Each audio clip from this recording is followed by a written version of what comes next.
Deep में। लेकिन धीरे धीरे समाज में जो घटनाएं हुई, राज्य का निर्माण हुआ, राज्य जो विकसित हुआ, उसमें समाज शास्त्र की या समाज की भूमिका ही इम्पोर्टेंट है। धीरे धीरे पॉलिटिक्स, जो राजनीति, नगर राज्य या जो विषय थे, समाज शास्त्र जननी है अन्य सभी शास्त्रों की,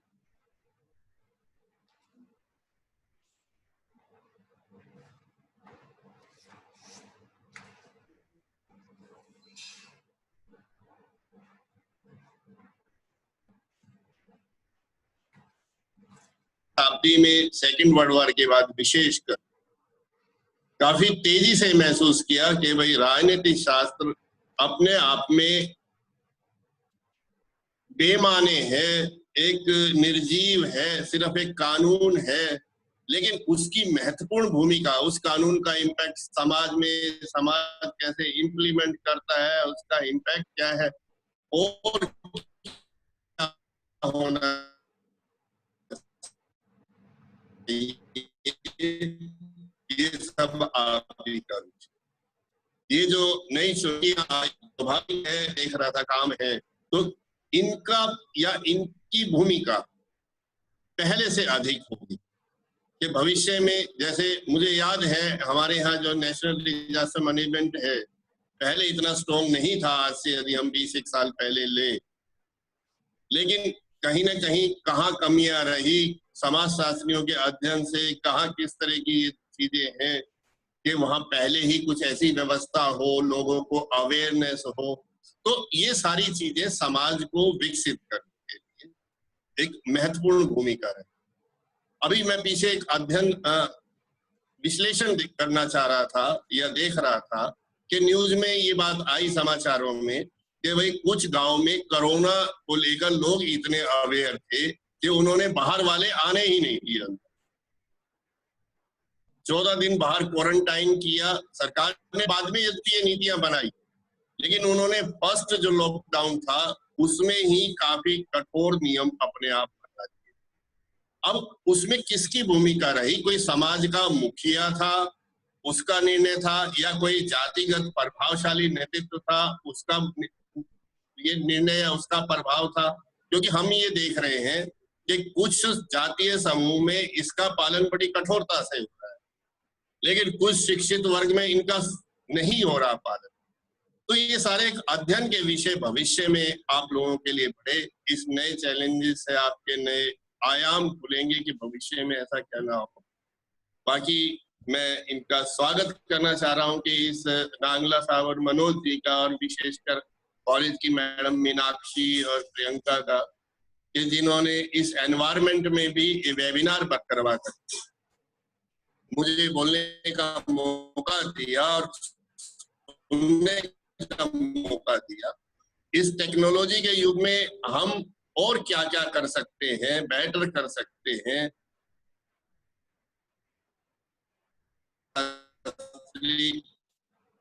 होने के नाते आपकी यूनिवर्सिटियों में पढ़ाया, इनका प्रोफाइल काफी है जो विस्तार में आप लोग बताएंगे, लेकिन समाज में किस तरह से जो पिछड़ा वर्ग है, वंचित वर्ग है, उनमें जो इनकी भूमिका रही, हम ये देख रहे हैं समाज में परिवर्तन हो रहा है।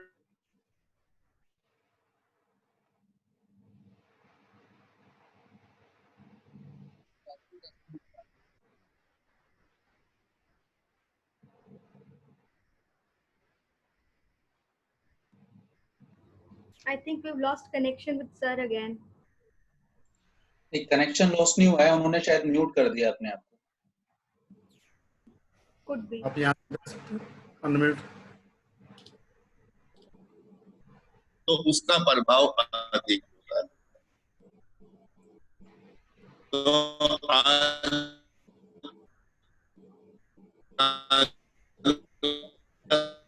आपका मैं स्वागत करने में भी हमें अपने विचारों से लाभान्वित। धन्यवाद। Thank you.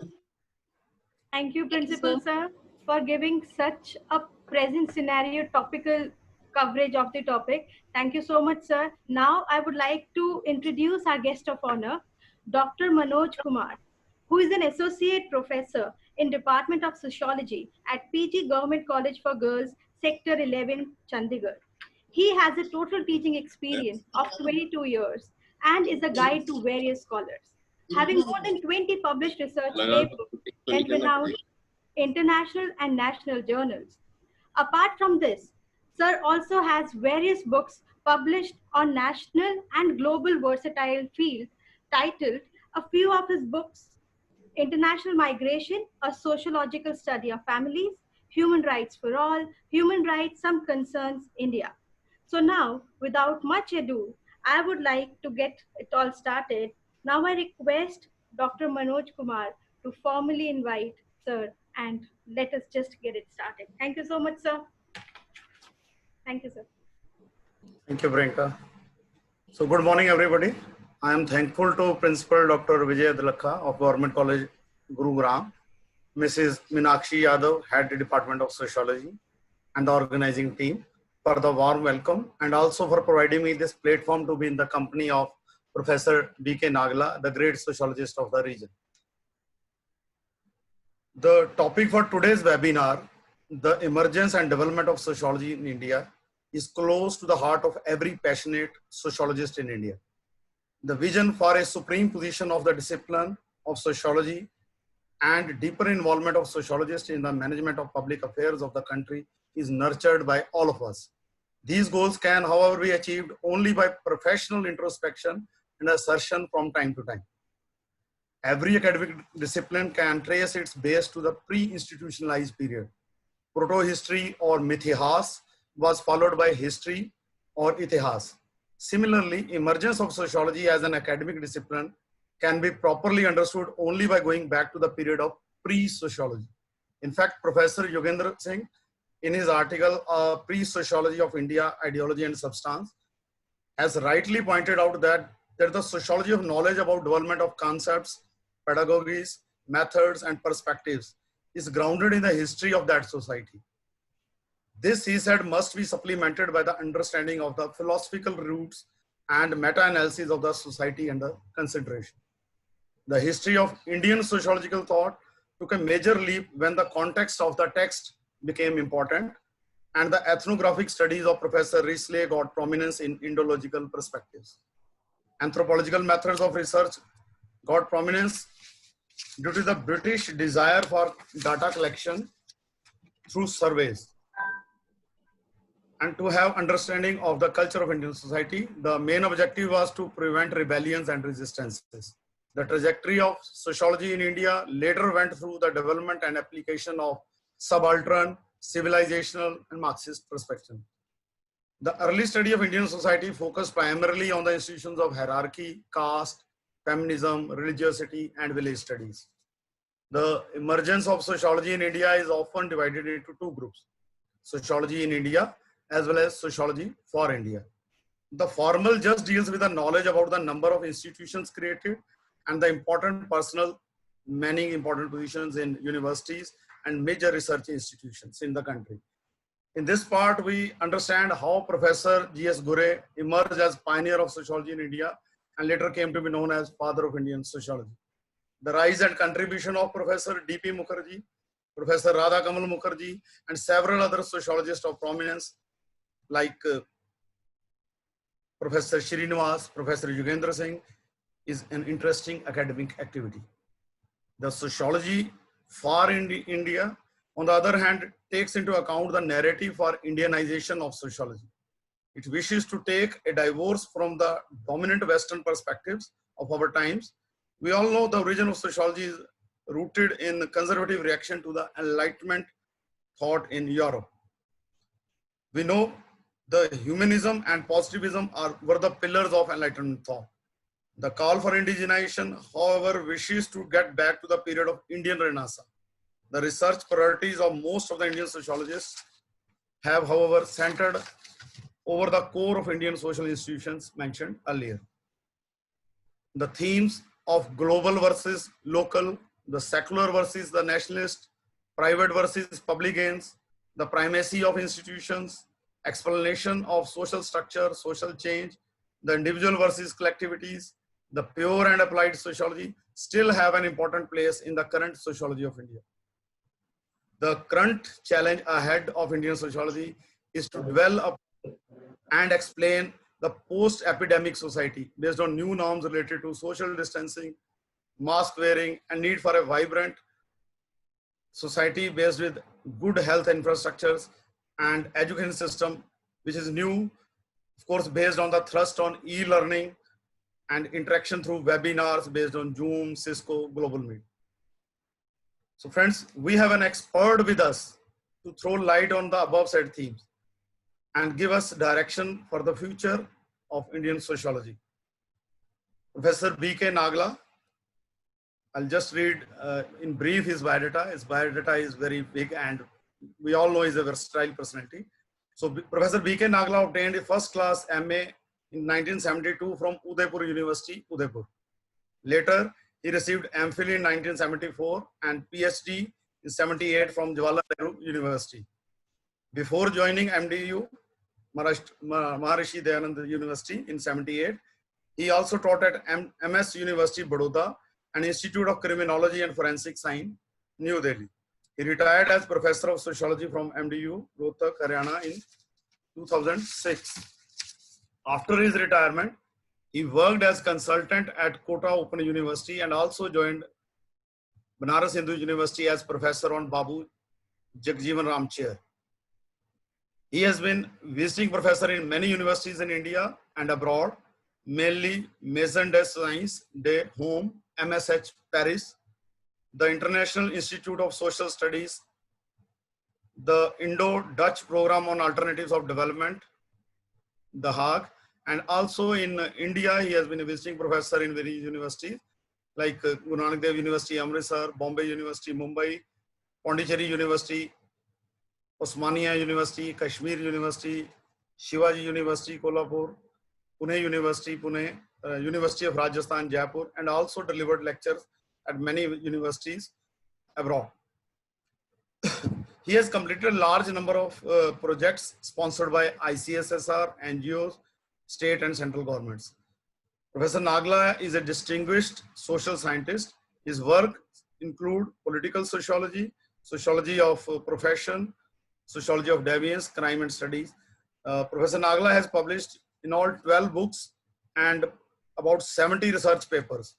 Some of his books I'll mention, they are Factionalism, Political Sociology, Women, Crime and Law, Introducing Sociology, Indian Sociological Thought, Social Stratification, Sociology of Sanitation, Globalization, Layer and Social Change, Issues and Themes in Contemporary Society. So he is awarded at ISC Fellow Award for Growth and Development of Indian Society of Criminology. This award is given by Council of Indian Society of Criminology affiliated to International Society of Criminology, Paris. He has also been awarded a Lifetime Achievement Award from Rajasthan Sociological Society on October 3, 2013. On September 17, 2016, Sulabh International Organization confers Sulabh Swachhta Sanman on him with a gold medal for authoring an outstanding book called Sociology of Sanitation. Recently, on 27 December 2019, Indian Sociological Society has honored him with the prestigious Lifetime Achievement Award. So we are honored to have you here, sir. In addition to all these activities, I must mention that he is the editor of Indian Sociological Society's Hindi journal entitled Bharatiya Samaj Shastra Samiksha. And he has traveled to various countries for his academic assignments. Some of them include UK, France, Germany, Netherlands, Hong Kong. I am thankful to Professor Paramjit Singh Judge, my mentor, my teacher, who introduced me to such a great scholar and versatile personality. My affiliation with Professor Nagla has further deepened during my interaction with him in several conferences and seminars. It is always a pleasure to listen to sir. With these words, I request the host to kindly invite Professor Nagla for his keynote address.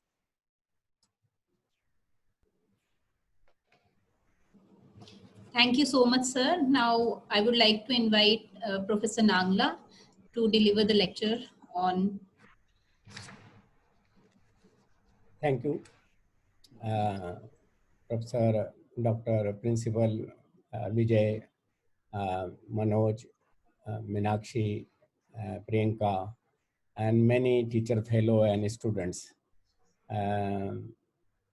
मैं principal साहब ने हिंदी में start किया तो मैं भी सोचा है प्रेशर है, तो मैं ट्राई करता हूँ अंग्रेजी को हिंदी में। हम लोग हिंदी भाषी हैं और उसमें इंटरेक्ट करने में कोई हमें शर्म नहीं है। आज का टॉपिक एक तरह से इम्पोर्टेंट है कि समाजशास्त्र को हिंदुस्तान में स्टार्ट हुए करीब 100 ईयर्स, एक शताब्दी हो गई है। 1919 में फार्मर बॉम्बे यूनिवर्सिटी में स्टार्ट हुआ था और आज 2020 स्टार्ट है, तो एक इसका बहुत एक इम्पोर्टेंस होता है और हर बार हर जगह इस 100 ईयर्स में नई सोशोलॉजिकल थिंकिंग की बात की जा रही है।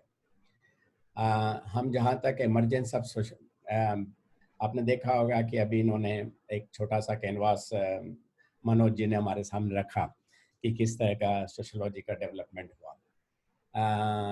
सोशोलॉजी का जब हम डेवलपमेंट की बात करते हैं तो सबसे पहले इसका यूरोप में स्टार्ट हुआ। फ्रेंच एनलाइटमेंट जो हमारे रिवॉल्यूशन हुआ, फ्रेंच रिवॉल्यूशन है जो एनलाइटमेंट के लिए, वो इसलिए था कि उस समय फ्यूडलिज्म था और चर्च डिसाइड करती थी आदमी की लाइफ के बारे में। तो आदमी के ह्यूमन बीइंग के एग्जिस्टेंस के लिए, ह्यूमन राइट्स के लिए, उनकी इक्वलिटी के लिए, इस तरह की, तो वहाँ के इंटेलेक्चुअल में ये एनलाइटमेंट हुआ कि समाज में इनइक्वलिटी दूर कैसे की जाए। तो इसके लिए एक मूवमेंट चला, उसको हम फ्रेंच रिवॉल्यूशन कहते हैं और एनलाइटमेंट की बात करते हैं। एनलाइटमेंट मतलब एक आदमी को ज्ञान की वृद्धि हुई, बुद्धि, जैसे हमारे हिंदुस्तान में बुद्ध का भी एनलाइटमेंट हुआ था जब बोधि वृक्ष के नीचे बैठ के उन्होंने दुनिया की सफरिंग को समझने की कोशिश की। तो एनलाइटमेंट मतलब हमारे ज्ञान की वृद्धि, और ज्ञान इस तरह का कि समाज की समस्याओं को कैसे दूर किया जा सकता है, कैसे, क्योंकि जीवन में सुख दुख दोनों को जुड़े हुए हैं। लेकिन सुख तो आसानी से जाता है, लेकिन दुख थोड़ी देर के लिए भी बड़ा भारी लगता है। इन सफरिंग को दूर करने के लिए ही एनलाइटमेंट की जरूरत पड़ती है। तो एक स्टेज ये थी, इसको फ्रेंच रिवॉल्यूशन। दूसरा स्टेज आया उसी समय, ये 18वीं शताब्दी के आसपास की बातें हैं, और दूसरा था इंडस्ट्रियल रिवॉल्यूशन जो इंग्लैंड में हुआ था।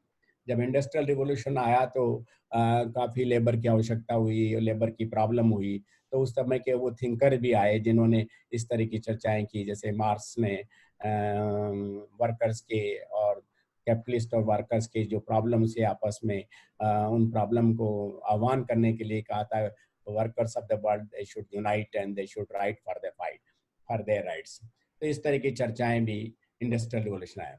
और आज के एरा जो टेक्नोलॉजिकल डेवलपमेंट हो रहा है, जो ग्लोबलाइजेशन आया है, इससे हम आज वेबिनार में भी जुड़ गए हैं। और कम्युनिकेशन ग्लोबलाइजेशन से, और ग्लोबलाइजेशन का बेस्ट एग्जाम्पल आज कोविड-19 है। कोरोना वायरस जो फैला है, इससे ज़्यादा बड़ा ग्लोबलाइजेशन का एग्जाम्पल नहीं मिल सकता है। ये भी एक बड़ी प्रॉब्लम है जिसको प्रिंसिपल साहब ने कहा भी है कि इस समाजशास्त्रियों का समाज को ये समस्याओं को कैसे दूर किया जाए। तो उनको, क्योंकि समाजशास्त्र पहले आरंभ हुआ तो समाज की व्यवस्थाएं कैसी है, समाज के मूल्य क्या हैं, समाज को किस तरह ऑर्डर से चलाया जाए, एक ऑर्डर मेंटेन करने के उद्देश्य से भी समाजशास्त्र की आरंभ हुआ था।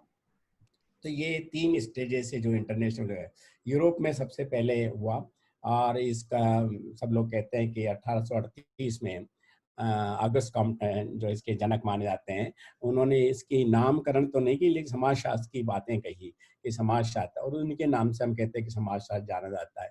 जो उन्होंने 3 तरह की स्टेज की है और उनकी चर्चाएं की, वो हम अभी चर्चा में रखें।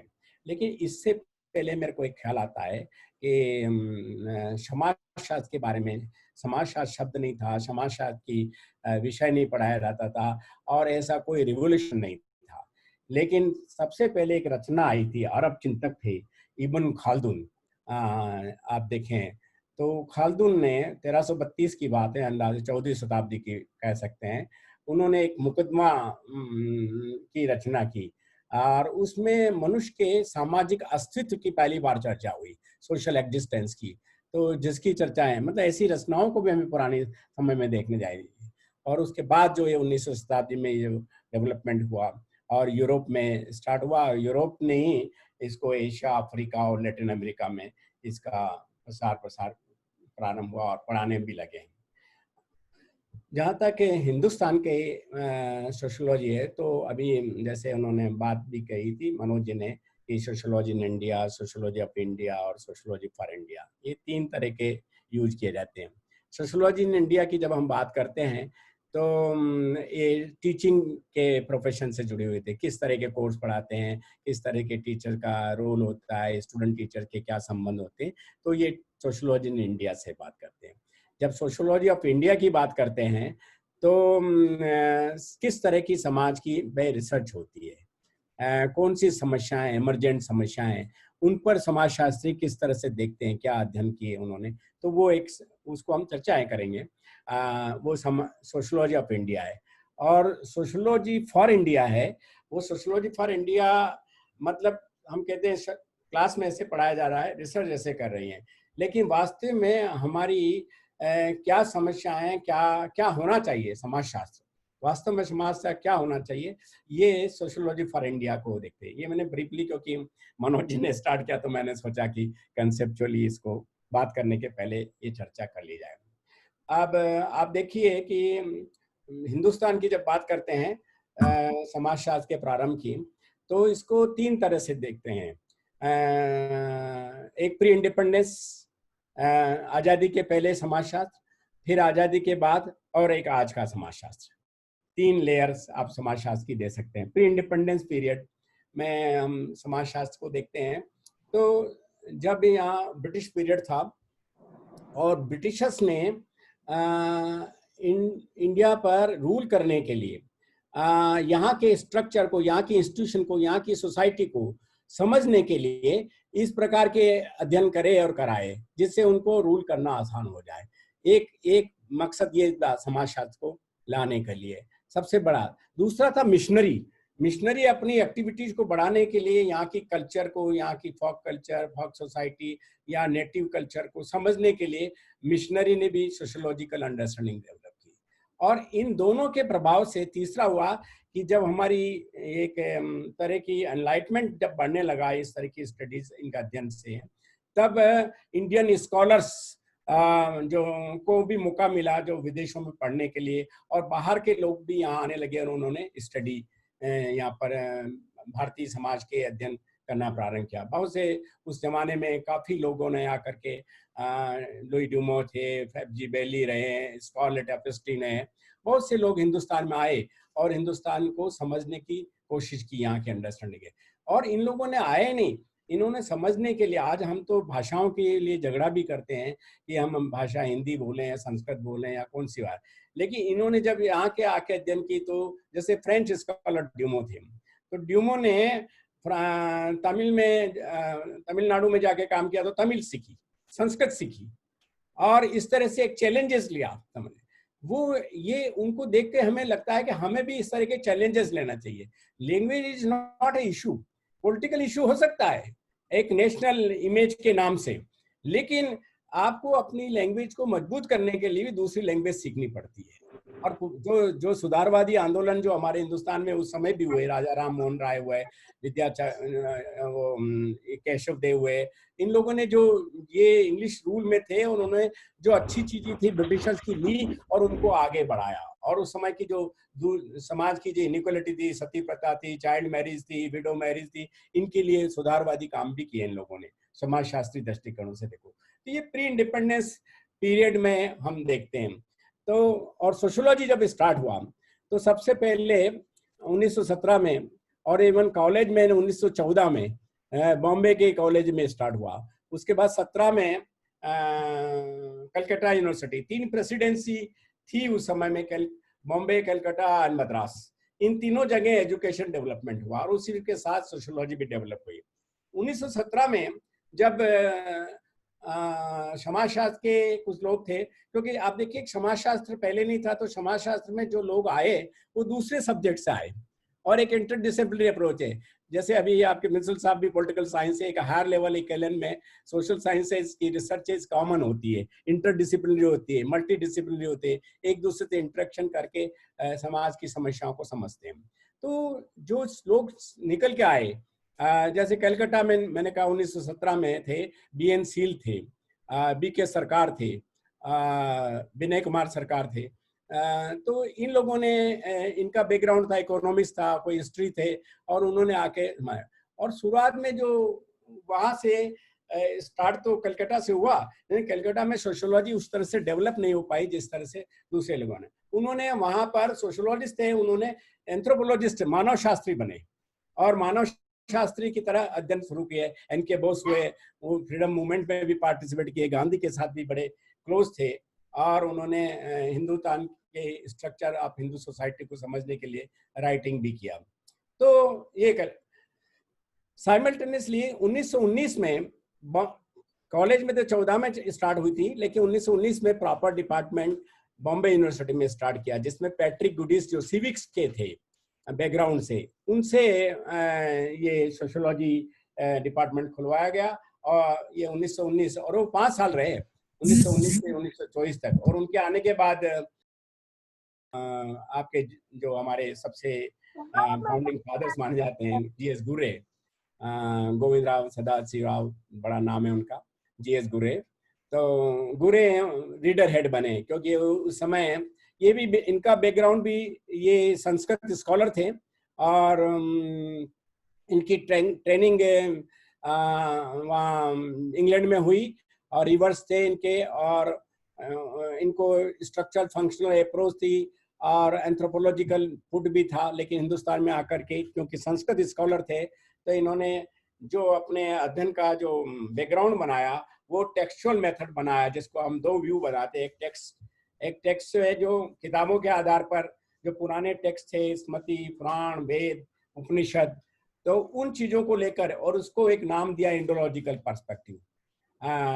और इंडोलॉजी मतलब इंडिजीनियस नॉलेज के आधार पर। Indigenisation is a broader perspective in a universal category, but indigenization in Indian context, और उनमें इंडोलॉजिकल पर्सपेक्टिव से गुरे ने अपने स्टडी किए, और उन्होंने ज्यादातर टेक्सचुअल मेथड गए। लेकिन इनके स्टूडेंट थे, ये कोई इनकी कैथोसिटी नहीं थी कि एक हर आदमी एक ही तरह का अध्ययन करे, इसलिए इनके जितने विद्यार्थी थे वो डिफरेंट तरह के विषयों पर अध्ययन किए। इनके बड़े, और वही विद्यार्थी हिंदुस्तान में डिफरेंट जगह गए और वो सोशियोलॉजी को स्प्रेड किया, जिसमें श्रीनिवास है, KM कपाड़िया है, इरावती कर्वे है। इरावती कर्वे MA किया था, लेकिन PhD करने के लिए जर्मनी गई थी, और बाद में पुणे में उन्होंने टीचिंग किया था।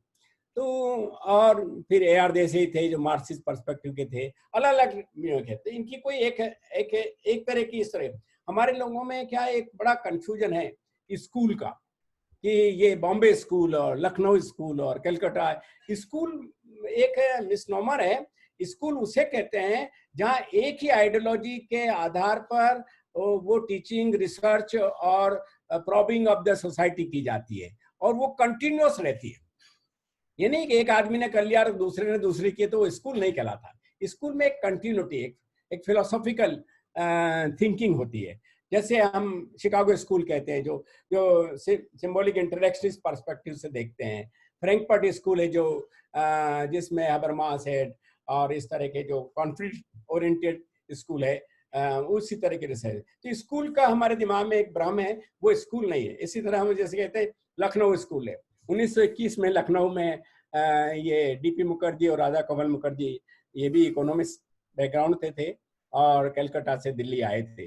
लखनऊ, राधा कमल मुखर्जी वहाँ हेड थे, और उस जमाने में इकोनॉमिक्स और सोशियोलॉजी कंबाइंड डिपार्टमेंट चलता था, और उसमें आधे कोर्सेस 6 पेपर शायद इकोनॉमिक्स के पढ़ने पड़ते थे, 6 सोशियोलॉजी के पढ़ने पड़ते थे, और ये लोग मिक्स कोर्सेज चलाते थे और इंटरडिसिप्लिनरी की तरह अंडरस्टैंडिंग। तो उस समय राधा कमल मुखर्जी ये मार्क्सिस्ट थे, एक मार्क्सिस्ट। इनमें भी 3 लोग उस समय पॉपुलर थे, राधा कमल मुखर्जी, DP मुखर्जी और AK शरण, एक DN मजुमदार और हुआ करते थे। तो ए.के. सरन और राधा कमल मुखर्जी दो अलग एक्सट्रीम के विचारों के थे मार्क्स में भी, और DP Mukherjee between the two थे। बिटवीन द टू मतलब वो मार्क्स को पढ़ते थे, वो उनके लिए कहा भी जाता है मार्क्सोलॉजिस्ट, और वो भी वैरायटी तरह की रिसर्च करते थे। उनकी किताब बड़ी डाइवर्सिटी काफी पॉपुलर है, और उन्होंने वैरायटी तरह से म्यूजिक पे भी काम किया है, कल्चर पे भी काम किया, ट्रेडिशन, मॉडर्निटी। लेकिन राधा कमल मुखर्जी की स्टडी रूरल विलेज और लैंड टेन्योर इस तरह की स्टडीज हुई थी। ए.के. शरण फिलोसॉफिकल तरीके से करते थे। तो ये तीन तरह थे। इन्होंने पहले लोगों ने कहा था कि ये एक लखनऊ स्कूल है, और ये एक तरह की, क्योंकि इन्होंने वेस्टर्न फिलोसॉफी को एक्सेप्ट नहीं किया था, क्योंकि वो कहते थे जो वेस्टर्न थ्योरी है वो हमारी जो Indian society is a very distinct society, हमारी कल्चर डिफरेंट है, तो वो same theory can not be applicable to our society. ये एक आर्ग्यूमेंट था लखनऊ स्कूल का। तो ये उस समय बॉम्बे के साथ 1919 में बॉम्बे में स्टार्ट हुआ, तो 1921 में लखनऊ में चला। उसके साथ साथ ही और डिपार्टमेंट पूना है, मैसूर है। मैसूर में 28 में जो बीएनसी कलकत्ता में थे, उन्होंने लखनऊ में आकर के, लखनऊ क्या मैसूर में आकर के अपना सोशियोलॉजी बनाया। इनके साथ में दिया एक नाडिया थे, ए.एफ. नाडिया। और फिर हैदराबाद में उसी पैरेलल 1928 के आसपास की बात है, 28-29 में हैदराबाद में एक जफर हसन थे जो जर्मनी में पढ़ के आए थे। उन्होंने सोशियोलॉजी डिपार्टमेंट उस्मानिया यूनिवर्सिटी में स्टार्ट किया था। तो इस तरह से, और उसके साथ ही उसी साल में 1930 के आसपास में मेरे को रफली है, जिसमें सोशियोलॉजी डिपार्टमेंट पुणे में स्टार्ट हुआ, जिसमें इरावती कर्वे पहली महिला थी जो इवन उस जमाने में स्कूटर चलाने के लिए पहले स्कूटर चला। वो मतलब एक तरह मॉडर्नाइज लेडी माने जाती थी, और उनकी किताब बड़ी पॉपुलर है, फैमिली किनशिप, हम लोग पढ़ते हैं। लेकिन इससे भी इम्पोर्टेंट जो बुक उन्होंने लिखी है एंड ऑफ इपोच, जो महाभारत को के रोल को, वहाँ के कलाकारों का, चाहे भीष्म हो, चाहे अर्जुन हो, चाहे द्रौपदी हो, उनके चरित्र को एक अलग तरीके सोशियोलॉजिकल पर्सपेक्टिव से उसमें एनालिसिस किया है। तो ये इरावती कर्वे को बहुत है। ये गुरे की स्टूडेंट थी, इसलिए इंडोलॉजिकल पर्सपेक्टिव में उसने भी अध्ययन किया, इसलिए महाभारत का भी उन्होंने स्टडी किया। तो ये एक रूप था जो, और उसके बाद, और उस समय प्री इंडिपेंडेंस के पहले ये कुछ यूनिवर्सिटी में चला, और केवल 11 डिपार्टमेंट ऐसे थे जहाँ सोशियोलॉजी चलती थी।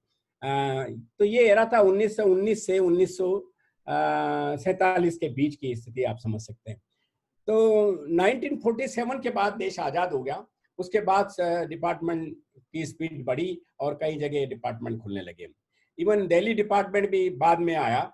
ये दिल्ली डिपार्टमेंट का स्टार्ट अराउंड 59 में हुआ। उसके पहले जो श्रीनिवास गुरे के स्टूडेंट थे, जीएस गुरे के, वो गए इंग्लैंड पढ़ाने के लिए ऑक्सफोर्ड में, और कुछ दिन पढ़ाया, और उसके बाद वो बड़ौदा आए। और बड़ौदा में 59 में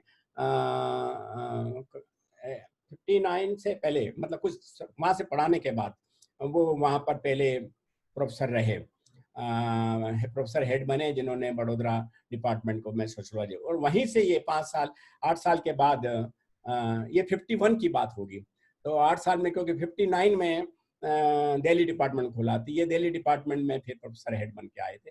उसके पहले इन्होंने 8 साल बड़ौदा में लिए, और ये भी गुरे के स्टूडेंट थे। आपको एक इम्पॉर्टेंट है कि हमारे एरिया से भी एक ML शर्मा आते थे, मदन लाल शर्मा, जो भी गुरे के स्टूडेंट थे, और बड़े आर्टिकुलेटिव थे, लेकिन वो थोड़े से अपने लाइन से इधर उधर और पॉपुलर मठाधीश की तरह रहने से बड़ी राइटिंग वर्क नहीं कर पाए। लेकिन उन्होंने अपना कैरियर पहले जामिया में स्टार्ट किया, फिर चंडीगढ़ आए, चंडीगढ़ से लुधियाना गए, लुधियाना से अल्टीमेटली वो एग्रीकल्चर यूनिवर्सिटी हिसार में एक तैयार किया। और उनकी एक फिलॉसफी थी कि देश में यदि झगड़े होते तो एक ही कम्युनिटी के लोगों को भर्ती किया जाए तो प्रॉब्लम नहीं है। तो हमारे पास 2 एक्सपेरिमेंट है इस कंट्री के, कि आप देखिए, तो हिसार डिपार्टमेंट में उन्होंने 1 कम्युनिटी से सब रिक्रूटमेंट हुआ। तो एक नारा था, हमारी एक बार डिस्कशन थी कि राजस्थान में बंजारे होते हैं, एक ही कम्युनिटी के होते हैं, लेकिन फिर भी आपस में झगड़ा करते हैं। तो ये तरह तरह के एक्सपेरिमेंट है। हमारे पास दूसरा एक्सपेरिमेंट है, जैसे हमने आसाम है, आसाम के एक आसाम था उसके 7 आसाम बना दी, तो 7 टुकड़े हो गए, फिर भी 7 तरह की नई प्रॉब्लम हमारे सामने आई। तो ये भी एक इश्यू है। दूसरी तरफ बगल में हमारा राजस्थान है जिसमें 22 प्रिंसली स्टेट थी और 22 प्रिंसली स्टेट को मर्ज किया तो एक राजस्थान हुआ, 22 प्रॉब्लम खत्म हो गई। तो how do you look at the problem also, looking to the different perspective of the countries situation और कॉन्टेक्स्ट, ये भी एक बड़ा इंपॉर्टेंट इशू है। तो मैं कह रहा था कि उस समय शर्मा जी भी गुरे के स्टूडेंट थे, गुरे के जितने स्टूडेंट थे, और बाद में 59 में जब दिल्ली डिपार्टमेंट स्टार्ट हुआ तो दिल्ली डिपार्टमेंट भी एक नैरो थिंकिंग के थे, ये सोशल एंथ्रोपोलॉजी बैकग्राउंड के थे, एंथ्रोपोलॉजी और सोशोलॉजी का कैमोफ्लेज था। और यहाँ पर जिस डिपार्टमेंट ने, इन्होंने पहले तो सोशोलॉजी डेवलप ही नहीं हुई और कहा कि सोशोलॉजी अंडर ग्रेजुएट के लेवल की नहीं होती है, हायर स्टडी के लिए होती है, एक फिलोसॉफी थी। उसी जमाने में हमारे रीजन में भी चंडीगढ़ में 1960 में, 59 में दिल्ली में स्टार्ट हुआ, 1960 में सोशोलॉजी डिपार्टमेंट की स्थापना चंडीगढ़ में हुई, पंजाब यूनिवर्सिटी में, और उसमें हमारे डिसूजा, विक्टर डिसूजा थे और उनके साथ में पीएन पिंपले और एमएल शर्मा ये थे, और बाद में एसएल शर्मा भी ज्वाइन किए थे। तो यहाँ पर भी 19 से, और उसके बाद अमृतसर है, पटियाला है, रोहतक है, जम्मू है, शिमला है, ये डिफरेंट जगह डिपार्टमेंट डेवलप हुए इंडिया में। ये हमारे पर्सपेक्टिव, तो ये एक पर्सपेक्टिव में बता रहा था, प्री इंडिपेंडेंस और पोस्ट इंडिपेंडेंस। मैं टीचिंग कोर्सेज के बारे में बात नहीं करना चाहता अभी, क्योंकि वो काफी लंबा ही समय खींचेगा, लेकिन कई तरह की एनालिसिस हुई जिसमें योगेंद्र सिंह, एम.एस. राव, लेले, शर्मा, धनागरे, पी.के.बी. नायर, ऐसे कई लोगों ने emergency and development of sociology India की एनालिसिस किया। और सबसे पहले 72 में एक आर्टिकल भी आया था एम.एन. श्रीनिवास और पान्नी का, एम.एन. पान्नी उनके भतीजे थे और वो जेएनयू में पढ़ाते थे। तो इन लोगों ने मिलकर के सबसे पहले डेवलपमेंट ऑफ सोशियोलॉजी पर एक आर्टिकल लिखा 72 में सोशियोलॉजिकल बुलेटिन में। तो ये ऐसे स्टार्ट हुआ। फिर जब सोशियोलॉजी का इंटरेक्शन बढ़ा, आपस में इंटरेक्शन बढ़ा, तो सेमिनार कॉन्फ्रेंसेस भी हो गए, सोशियोलॉजी का के बारे में कुछ जर्नल्स भी निकलने लगे। सबसे पहले एक और याद करने की बात है कि एक हमारे यहाँ इंडिपेंडेंस के पहले श्यामजी कृष्ण वर्मा थे। ये एक तरह के फ्रीडम मूवमेंट के बारे में रिवोल्यूशनरी बातें लिखने वाले थे, गुजराती थे, और बाद में इनको यहाँ से भगा दिया, निकाल दिया एक तरह से। तो ये इंग्लैंड चले गए। इंग्लैंड में जाकर भी उन्होंने एक पत्रिका चलाई समाज शास्त्र के नाम, जो सामाजिक इशुओं को से संबंधित थी। तो सबसे पहले हिंदुस्तान में जो बात की जाए जर्नल में, तो सबसे बड़ा कंट्रीब्यूशन श्यामजी कृष्ण वर्मा का है। और बाद में उनको वहां से भी हटना पड़ा, इंग्लैंड से पेरिस आए, पेरिस से स्विट्जरलैंड गए, आखिर में यूरोप में उनकी डेथ हुई। लेकिन कंटिन्यूसली उस समय फ्रीडम मूवमेंट का जमाना था, नेशनल मूवमेंट चल रहा था, और इनकी राइटिंग, सोशियोलॉजिकल राइटिंग उन दिनों काफी प्रेरित करती थी, लोगों को जागृत करती थी कि हमारे लिए किस तरह इंडिया में फ्रीडम की आवश्यकता है, क्यों हम इंडिपेंडेंस चाहते हैं। इस तरह की चर्चाएं श्यामजी कृष्ण वर्मा ने की। उसके बाद में बड़ोदरा में एक जर्नल भी चालू हुआ, वो कुछ समय के लिए रहा। मेरे को जहाँ तक याद है, इंडियन जर्नल ऑफ सोशियोलॉजी 1921 की बात है, जो वागले ने बड़ौदा कॉलेज में चलाया था। और उनके बाद में एक 1930 में इंडियन सोशियोलॉजिकल रिव्यू 34 में जो राधा कमल मुखर्जी ने स्टार्ट किया था, जो लखनऊ से थे, और वो भी कुछ समय के लिए चला। उसके बाद पैरेलल कुछ जर्नल चले, बुलेटिन के पहले की बातें हैं, सोशियोलॉजिकल बुलेटिन उसके बाद में हुआ, जो गुरे ने स्टार्ट करवाया था। उसके पहले मैन इन इंडिया और ईस्टर्न एंथ्रोपोलॉजी ये स्टार्ट हुए, जिसको एम.के. बोस और इन लोगों ने कलकत्ता में इस जर्नल के, जिसमें समाज के से संबंधित विषयों पर आर्टिकल और रचनाएं आने लगी। बाद में सोशियोलॉजिकल बुलेटिन आया और कंट्रीब्यूशन टू इंडियन सोशियोलॉजी है, सोशल चेंज है। आजकल बहुत से जर्नल और लोकल जर्नल भी आ रहे हैं सोशियोलॉजी ने। इन्होंने हिंदी जर्नल भी निकाला अभी, इंडियन भारतीय समाजशास्त्र समीक्षा का। और जोधपुर में एक सोशियोलॉजिकल स्टडी जो पहले लाल साहब ने चलाया था, वो बाद में बंद हो गया। आज कई रीजन में, बंगाल में और केरला में सोशियोलॉजी के जर्नल चलते हैं, राजस्थान में भी है। तो लोगों में एक जागृति बढ़ी समाज शास्त्र के बारे में चर्चाएं करने के लिए। ये तो एक तरह का मैंने पास्ट स्ट्रक्चर बनाया। तो टीचिंग जो स्टार्ट हुई, हम लोगों में, हमारे पास सोशियोलॉजिकल नॉलेज नहीं था, ज़्यादातर लोग दूसरे सब्जेक्ट से आए थे, और जो क्लासिकल थिंकर्स थे जैसे मार्क्स, वेबर, दुर्खाइम, मैंने इन लोगों को पढ़ते थे और पढ़ाते थे, क्योंकि हमारे पास और आज भी ये क्लासिकल थिंकर पढ़ाए जाते हैं जब तक कि हम अपनी नई स्टडीज को नहीं। आप देखिए कि एक बड़ी त्रासदी है कि उस समय जब हिंदुस्तान आज़ाद हुआ तो विलेज स्टडीज की जा रही थी, और ज़्यादातर विलेज, चाहे इंडियन स्कॉलर है चाहे वेस्टर्न स्कॉलर, इंडिया में श्रीनिवास रहे, दुबे भी रहे, बाहर से मैकिम मेरिट रहे, लुई ड्यूमो थे, ऑस्कर लेविस थे, village life in northern India, ऐसी हिंदू है।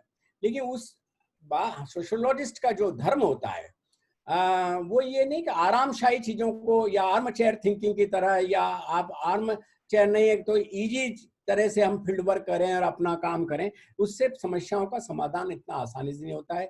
और जो करंट समस्या है, मैंने अपनी किताब में इंडियन सोशियोलॉजिकल थॉट में भी लिखा है कि जब देश आज़ाद हुआ तो कितने लोग पाकिस्तान से हिंदुस्तान आ रहे हैं, हिंदुस्तान से पाकिस्तान, ब्लड शेड हो रहा है, उनकी स्थिति जो आज हम कह रहे हैं ना कोविड में, जैसे मजदूर इधर से उधर जा रहे हैं, क्यों जा रहे हैं, क्या हो रहा है, ये समस्या कैसे है। तो हम इन समस्याओं को सुपरफिशियली बात करने से नहीं, उनका एम्पिरिकल स्टडी जब तक नहीं करते हैं तो उनके सॉल्यूशन ढूंढना मुश्किल होता है। तो ये है एक इम्पॉर्टेंट समाजशास्त्रियों का जो धर्म होता है, जो सामाजिक मूल्यों के साथ जुड़ा हुआ है, वो यह है कि उस पर्टिकुलर एरिया में जिस जगह रहती है वहाँ की उस समय की इमरजेंट सिचुएशन क्या है, उन पर अध्ययन होने चाहिए। वो अध्ययन हमेशा हम उतनी सीरियस तरह से नहीं कर पाए, हम बाद में किए, आगे पीछे गए। लेकिन जैसे देश की आज़ाद हुआ तो AR देसाई ने एक किताब लिखी, social background of Indian nationalism, वो उससे रेलेवेंट थी और वो 14 भाषाओं में बाद में पब्लिश भी हुई। तो एक रेलेवेंट इशू को आप लिखें तो वो समस्या से जुड़ा होता है और समस्या का समाधान भी आप उसमें खोज सकते हैं। तो ये तो हम लोग पहले हमारे पास सोशियोलॉजिकल नॉलेज नहीं था, तो नेचुरली हम लोग जो स्टडी कर रहे थे वो बाहर के लोगों के ज्ञान के आधार पर हमारी डिपेंडेंसी थी। और इसीलिए आप देखिए कि यहाँ पर कोई कॉन्सेप्ट, थ्योरी, मेथड उस समय एकदम थे नहीं और डेवलप हो नहीं पाए जब ये ज्ञान मिला। योगेंद्र सिंह ने कहा, जैसे हम लास्ट सेंचुरी को देखें तो काफ़ी अप्स एंड डाउन देखे हमने, और उसको समझने के लिए एक फ्रेमवर्क की हिस्टोरिसिटी में एक हिस्टोरिकल एनालिसिस जब तक नहीं करते हैं तब तक उसको समझा नहीं जा सकता। देखिए योगेंद्र सिंह ने उसको एनालिसिस किया था और उसको 4 भागों में बांटा, और वो था कि ईयर वाइड भी 4 भाग बनाए, 52 से जो 51 में 50s में विलेज स्टडीज हो रही थी, तो 5-5 साल का गैप डाल के 55, फिर 60, फिर 65, 70, इस तरह 4 तरह के डिवीजन किए। उन डिवीजन को भी उन्होंने 4 पर्सपेक्टिव में रखा। पहला पर्सपेक्टिव था फिलोसॉफिकल ओरिएंटेशंस, नॉलेज का। फिलोसॉफी, देखिए फिलोसॉफी क्या होता है, it is not a theory not a method, but how do you analyse anything, मतलब कोई चीज की आपको विश्लेषण कैसे करते हैं, उसको फिलोसॉफी है। आपने कई बार देखा होगा कि ये फिलोसोफर को बैठा है और अपने चिंतन में खोया हुआ और उसको इर्द गिर्द में कोई पता नहीं, तब आप लेबल लगा देते हैं, अरे ये फिलोसोफर है। मतलब कहने का मतलब है कि वो अपनी प्रॉब्लम में इतना मर्ज और सबमर्ज है कि इसकी खोज के लिए उसको अपना इर्द गिर्द पता नहीं। जैसे आपको अपने ऋषि मुनियों का है ना, दधीचि ऋषि कौन ऋषि थे जो वो अपनी तपस्या में तल्लीन थे और उनके पूरे वो कुछ से पूरा टिड्डियों ने या उन्होंने घर बना लिया था। तो ये एक फिलॉसफी है जो उसकी खोज में है जब तक ज्ञान है। तो इसलिए सोशियोलॉजिकल स्टडी करते हैं, इंपेरिकल स्टडी जो करते हैं, इंपेरिकल स्टडी में आइडिया ये रहना है कि यू शुड बी फिलोसोफर, मतलब आपका जो इन्वॉल्वमेंट है फिलोसफी होना है, तभी आपका इन्वॉल्वमेंट, आपका इंटेंशन हो, कमिटमेंट हो, इन्वॉल्वमेंट हो, तभी तो फ्रूट्स की आशा करेंगे। लेकिन ऐसा नहीं होता। जनरली क्या होता है, हम लोग रिसर्च करते हैं, बच्चे आते हैं हमारे पास क्लास में, सर हमारे को टॉपिक दे दो, टॉपिक दे दिया तो सर हमें इंटरव्यू शेड्यूल दे दो, इंटरव्यू शेड्यूल दे दिया, कुछ भी भर लाए, सर अब इसका एनालिसिस करा दो। मतलब हमें कुछ भी, और उसका कोई ऑर्गेनिक लिंक नहीं है। स्टडी होती है, पहले कॉन्सेप्ट थ्योरी की बात करते हैं, रिव्यू ऑफ लिटरेचर करते हैं, उसके बाद डेटा एनालिसिस करते हैं, उनमें तीनों में कोई लिंक नहीं, ऑर्गेनिक लिंक होना चाहिए।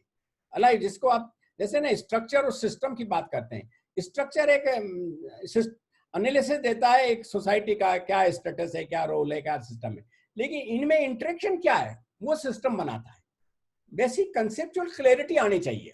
तो यदि आप थीसिस करते हैं, जैसे बॉडी का ऑर्गेनिक लिंक है, ये सिर है, इन दोनों में यदि लिंकेज होगा तो लाइफ रहेगी, नहीं तो स्केलेटन हो जाएगा, स्ट्रक्चर रहेगा। तो छोटे छोटे कॉन्सेप्ट है उनको भी समझना चाहिए। तो ये हमारी पर कंसेप्चुअल क्लैरिटी नहीं थी और हम फिलोसॉफिकल बातें कर रहे थे, ऐसा होना चाहिए, वैसा होना चाहिए। और हमारे कुछ लोगों ने बड़ी हायर लेवल फिलोसॉफिकल थिंकिंग की, जिसमें राधा कमल मुखर्जी और ये डीपी मुखर्जी को आप रख सकते हैं, और जिन्होंने ये कहा था कि हमारे यहाँ social structure is different from the social structure of Europe and western country, तो इसलिए हमारी। लेकिन डीपी मुखर्जी ने कोई एम्पेरिकल स्टडी नहीं की, सब फिलोसॉफिकल तरीके से सोचा और ऐसे है। राधा कमल मुखर्जी ने कुछ स्टडी विलेज स्टडीज पर किया था। तो हमें क्या है कि सोशियोलॉजी में जब तक आप एम्पेरिकल स्टडी नहीं कर पाते, किसी भी थ्योरी को एक्सेप्ट करने और रिजेक्ट करने के लिए एम्पेरिकल स्टडी का होना बहुत जरूरी है। ये एक लेवल था। तो ये पहला एक लेवल था जिसको फिलोसॉफिकल ओरिएंटेशन कहते हैं। दूसरा है कल्चरोलॉजिकल ओरिएंटेशन, जो स्टडी जो विलेज स्टडीज हुई उस जमाने में, जैसे श्रीनिवास की स्टडी है, एम.एन. श्रीनिवास की, एक कल्चरल पर्सपेक्टिव के लोगों के क्या रिलेशन है, कैसे उनके व्यवहार हैं और कैसे बदल रहे हैं, जैसे उन्होंने, और उसी के आधार पर वो कॉन्सेप्ट भी डेवलप कर पाए। पहली बार कोई कंसेप्चुअल क्लैरिफिकेशन या कॉन्सेप्ट कंस्ट्रक्शन की बात हुई तो श्रीनिवास के वक्त में हुई। श्रीनिवास ने पहले ब्राह्मणाइजेशन की बात की, जो उन्होंने कहा कि छोटी जातियों के लोग थे, वो ब्राह्मण के रीति रिवाज, उनके कल्चर, उनके वैल्यू को एक्सेप्ट करने लगे। उनको बाद में रिप्लेस करके संस्कृताइजेशन आया, फिर वेस्टर्नाइजेशन आया और मॉडर्नाइजेशन आया, और आज सेक्युलराइजेशन है। ये एक सीरीज है। कॉन्सेप्ट क्या होता है, एक इवॉल्व होता है, एक डिजॉल्व होता है। तो ब्राह्मणाइजेशन इवॉल्व हुआ और उसको डिजॉल्व किया तो संस्कृताइजेशन इवॉल्व हुआ। तो ऐसे ये इवोल्यूशनरी सोसाइटी है। सोसाइटी को सोशियोलॉजी में कहते हैं ना कि सोसाइटी का जो डेवलपमेंट हुआ इवोल्यूशनरी हुआ, जो हर्बर्ट स्पेंसर भी बात करते हैं। मार्क्स की जो इवन एनालिसिस ऑफ स्टडीज है, जो प्रिमिटिव टाइम से, जो प्रिमिटिव था उसको डिजॉल्व हुआ, फिर स्लेवरी आया और फिर फ्यूडलिज्म आया, फिर हमारे पर कैपिटलिज्म आया और सोशलिज्म है, और आज का मॉडर्निज्म। तो एक डिजॉल्व हुआ, एक इवॉल्व हुआ।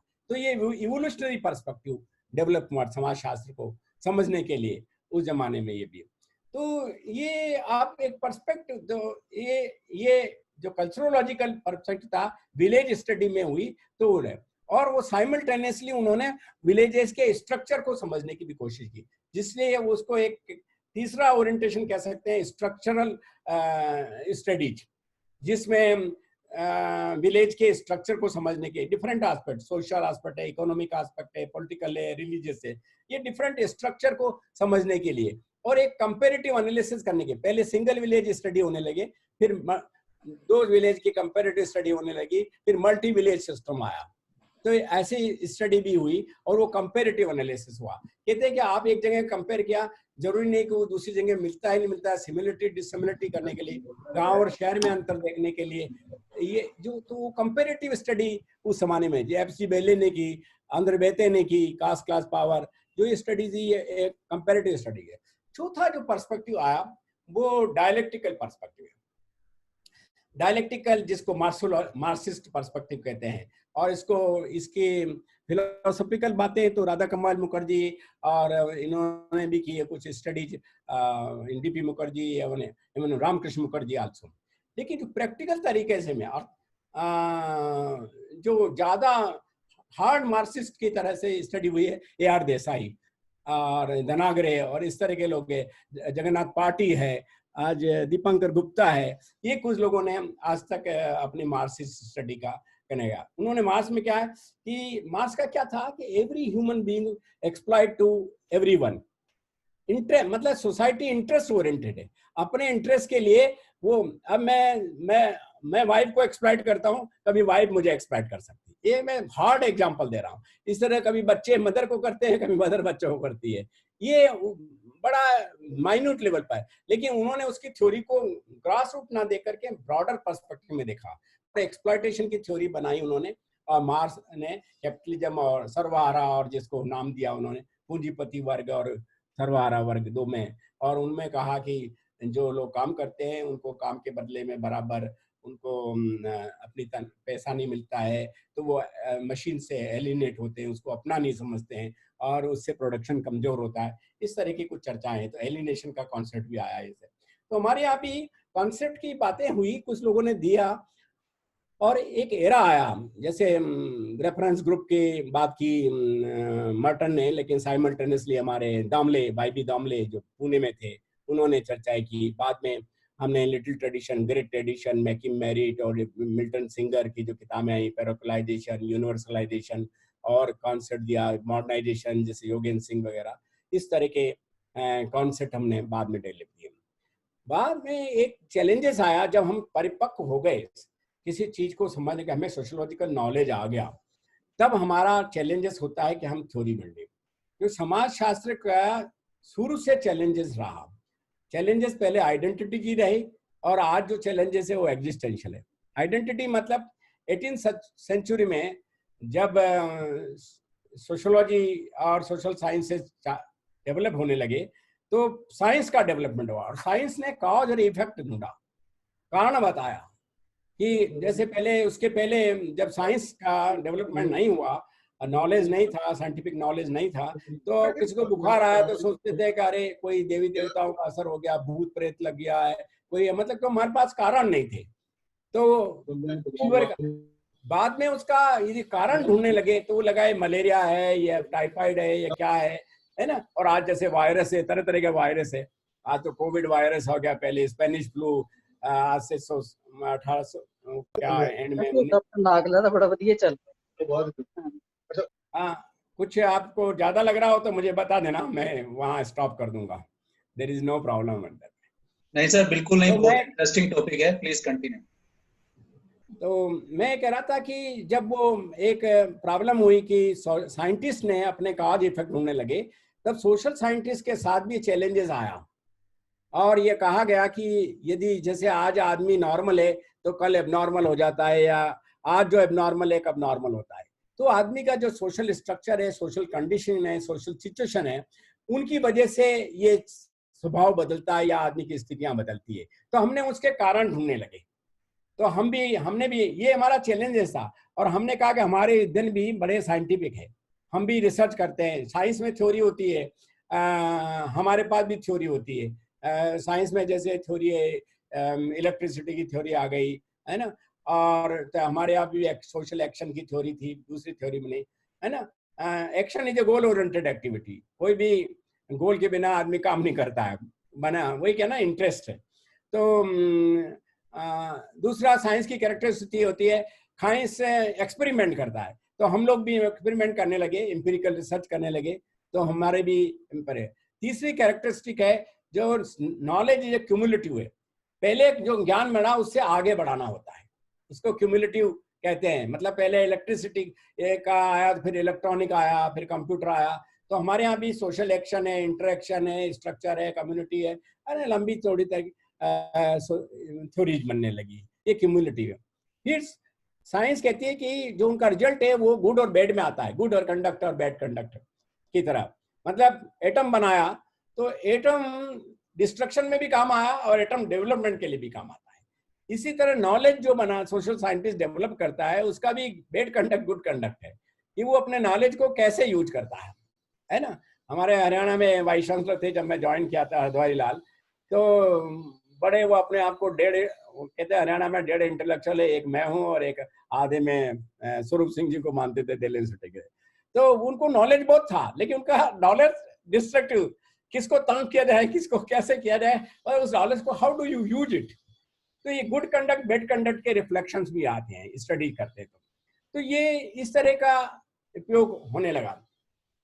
तो जो हम ये एक तरह की चैलेंजेस है हमारे लिए, आज जैसे कोविड का आया तो एक जो तो ये प्रॉब्लम होने लगी कि पहले तो आइडेंटिटी क्राइसिस था कि सोशोलॉजी पॉलिटिकल साइंस ये साइंटिफिक नहीं है, ये खाली अपने विचारों को लाते हैं और रख देते हैं। लेकिन बाद में प्रूव किया कि ये सब्जेक्ट भी साइंटिफिक स्टडी है।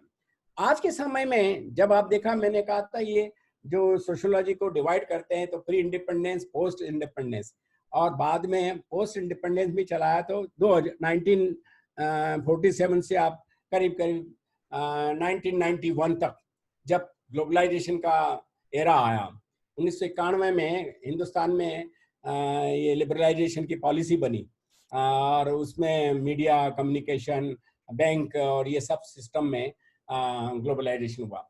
ग्लोबलाइजेशन भी क्या है? It is a socio economic political process by which people of the world are incorporated in single village. Village क्या मतलब? जैसे एक विलेज में सक्षमता होती है, उसको दूसरों पर डिपेंड नहीं होता है। बहुत सी ज्यादा कभी उनको नमक की जरूरत दूसरी जगह से पड़ती है, लेकिन वो विलेज अपने आप में। इसी तरह इन्होंने ग्लोबलाइजेशन को, एक वर्ल्ड को एक विलेज माना कि whole world is a interdependent to each other. और ये मॉडर्नाइजेशन का ही अगला स्वरूप बताया गया। खैर हम उस टॉपिक में आगे नहीं जाएंगे, लेकिन ग्लोबलाइजेशन आया 1991 में, और हमारे साथ ये चैलेंजेस और बढ़ी।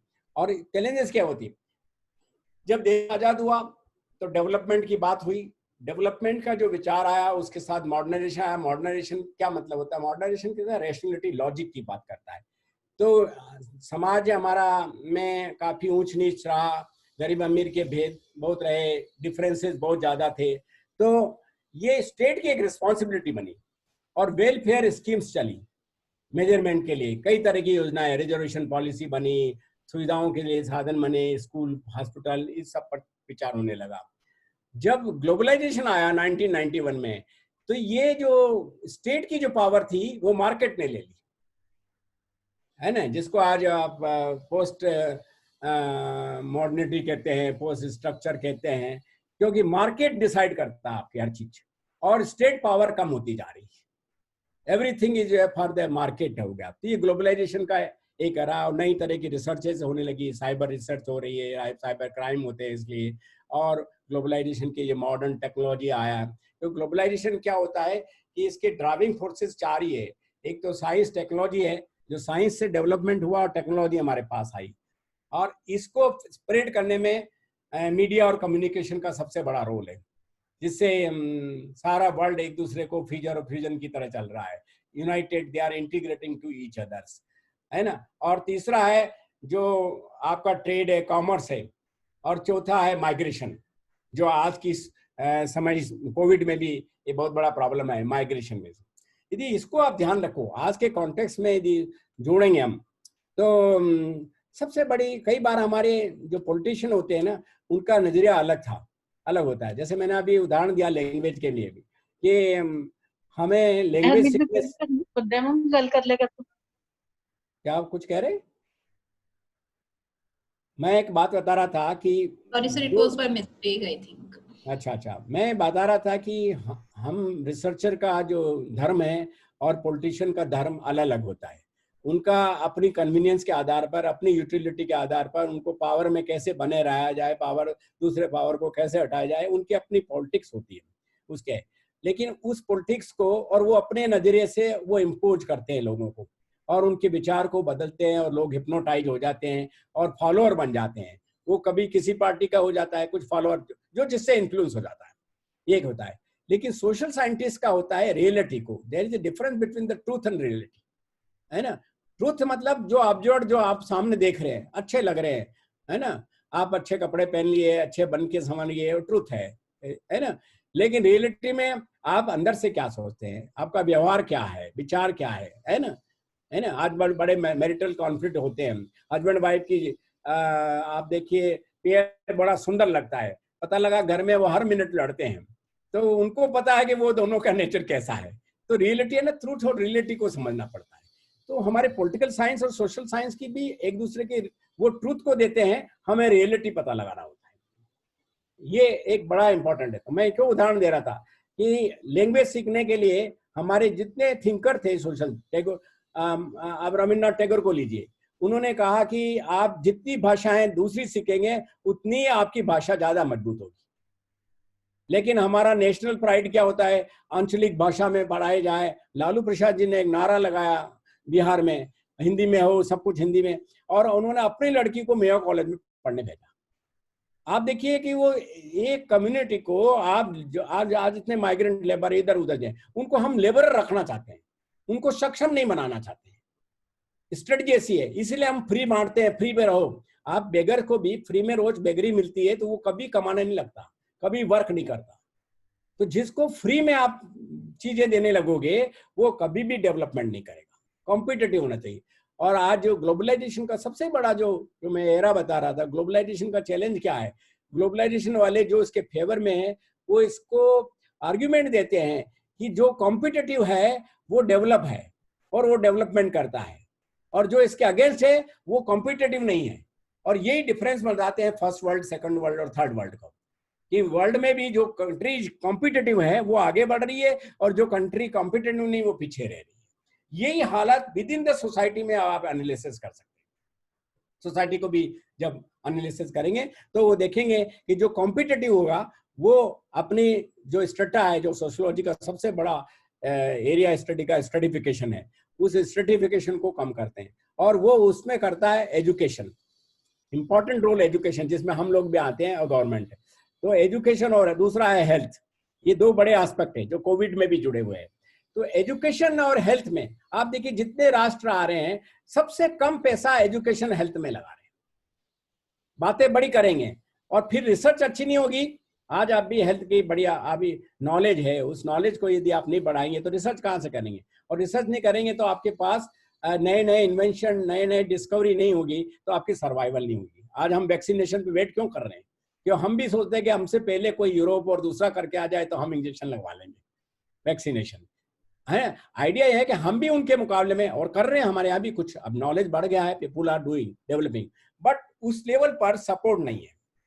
जो विजन नेहरू ने एक जमाने थे, नेहरू को बहुत सारी चीजें क्रिटिसाइज भी करते हैं आज के जमाने भी, लेकिन हर एक की अपना एक स्ट्रक्चर सिस्टम होता है। कश्मीर की कोई प्रॉब्लम थी नेहरू के जमाने में, आज वही प्रॉब्लम को हम देख लेते हैं कि जब ये कोविड का प्रॉब्लम आया तो हमारे विजन क्या था, हमने एकदम लॉकडाउन कर लिया विदाउट थिंकिंग। यदि लॉकडाउन के पहले हम विचार करते या उनके पीछे कोई थिंक टैंक था वो विचार करता कि हम लॉकडाउन में उतने केसेस उस समय नहीं थे, कुछ लोगों को पहले डिक्लेयर किया जाएगा हम 10 दिन बाद लॉकडाउन करने वाले हैं, जिसको जहाँ जाना है अपना सेटल होना है अपनी तरह, गाँव शहर जो भी है, तो ये एक हो जाता था। यदि उस समय इमीडिएट, आपका एक फिनोलॉजिकल थ्योरी भी होती है, इमीडिएट इथनोमेटोलॉजी से रिसर्च करते हैं हम, है ना, कॉमन सेंस नॉलेज आपका आना चाहिए। इथनो मतलब कॉमन सेंस, वो मेथोडोलॉजिकली, और फिनोमेनोलॉजी है इमीडिएट। और दुर्खाइम तक ने बात की कि जो समाज में जो घटनाएं घटती है उस घटनाओं को समझना चाहिए, उसको समझ के यदि हम स्टैंड लेंगे तो सही सॉल्यूशन ढूंढ करें। तो यदि हमें करनी होती तो, और उसके बावजूद मान लो इमीडिएट कॉन्शन नहीं, तो दूसरे दिन जब लॉकडाउन हुआ तो लॉकडाउन के बाद हम दूसरे दिन जनता, जैसे यहाँ दिल्ली में आनंद विहार में या बम्बई में बांद्रा में लोग जिस तरह हजारों की तादाद में उमड़े, तब भी वो पोस्टपोन कर सकते थे ब्रेक करके। तो बाद में तो उस समय आपके जो आज के बेकर, आप देखिए है कि हमारी टेंडेंसी भी हो जाती है। पहले दिन हमारा एक नारा लग गया, मैं मीडिया में देख रहा था, वो वर्कर्स कह रहे थे भूखे मर रहे हैं, दूसरे भी कह रहे हैं दुकान मकान मालिक हमें घर से बाहर निकाल रहा है। कितने लोगों को, तो वो तो झुग्गियों में रहते हैं बहुत से लेबर, कौन सा मकान मालिक, और मकान मालिक भी हो तो कोई पहले दिन कोई किसी को नहीं निकालता, लेकिन पहले दिन से। और तीसरी, मीडिया ने और गवर्नमेंट ने हमारी इकोनॉमी भी इसीलिए डिस्टर्ब हुई। यदि उनको टाइम से होते थे तो इतना खर्चा जो आपको क्वारंटाइन में या लोगों को लगाने में लग रहा है, तो हमारे डिसीजन कैसे होते हैं उस पर भी इम्पोर्टेंट है।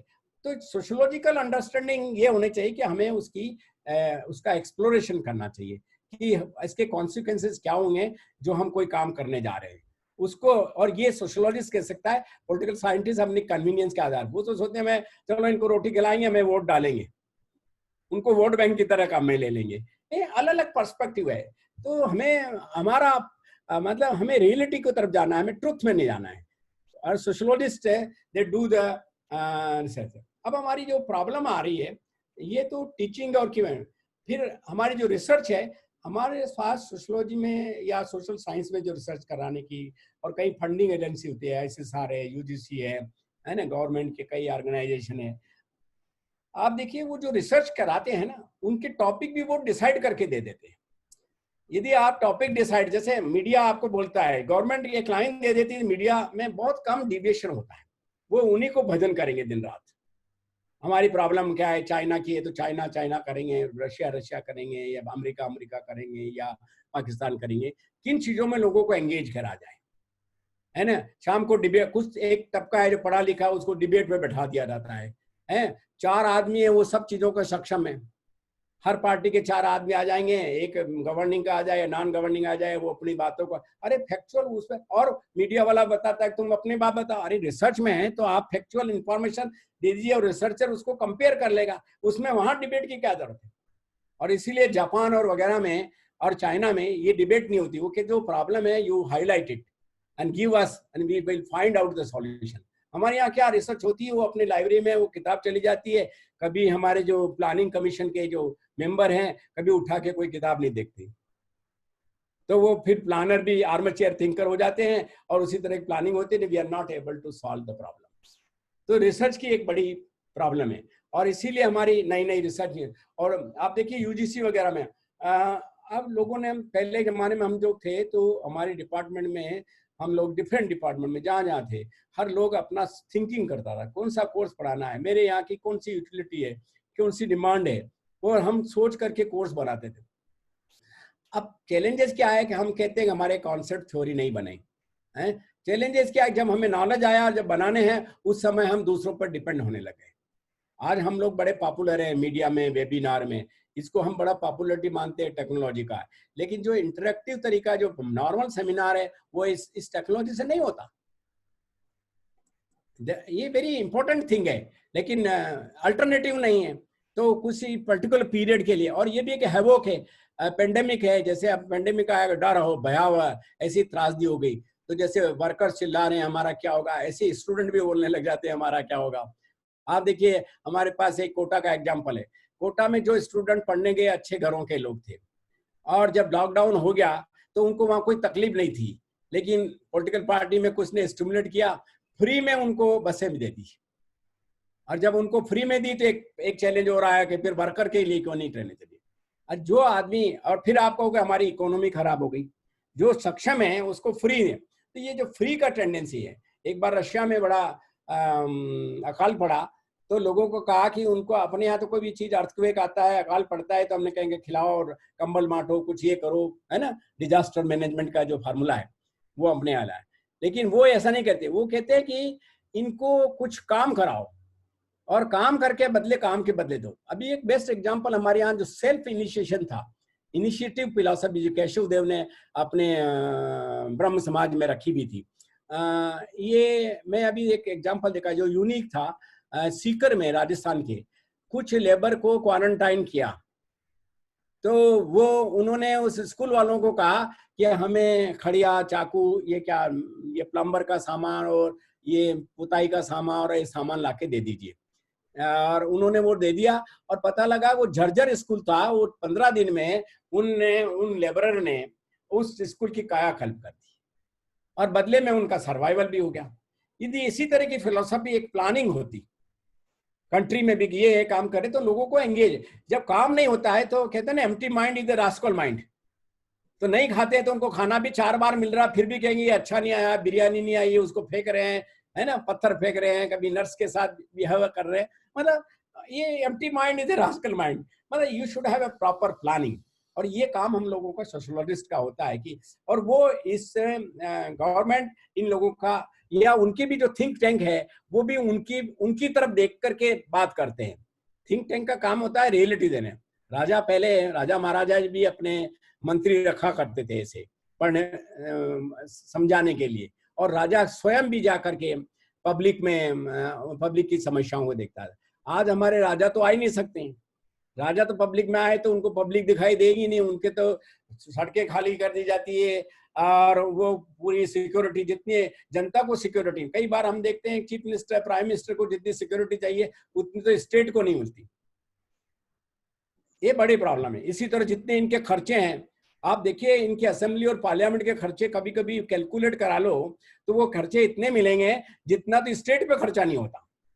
यदि इन चीजों को, हम इकोनॉमी की बात करते हैं, इकोनॉमी को तो हम कैसे यूज करना चाहते हैं, तो ये रिसर्चर की एक क्राइसिस भी रही। दूसरा है कि हम 50 साल पहले जैसे मैकाइवर पेज पढ़ा रहे हैं और आज भी पढ़ा रहे हैं, तो फिर हमारा नॉलेज कहाँ बढ़ा? नॉलेज तो क्यूमुलेटिव होता है।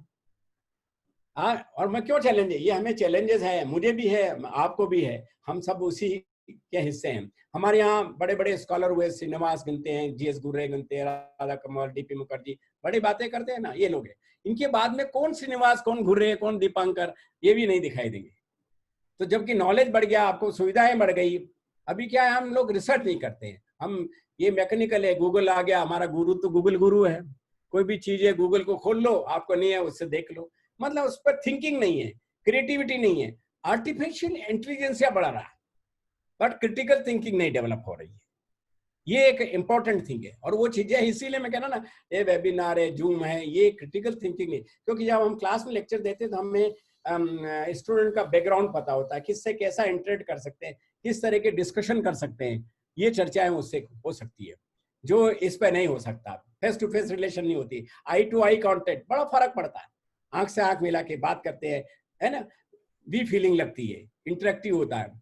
जिसको वो प्राइमरी ग्रुप की बात करता है आपके कुले, तो ये सेकेंडरी है, प्राइमरी तरह से हम वेबिनार में बात कर रहे हैं, लेकिन कॉन्टेक्स्ट सेकेंडरी हो जाता है।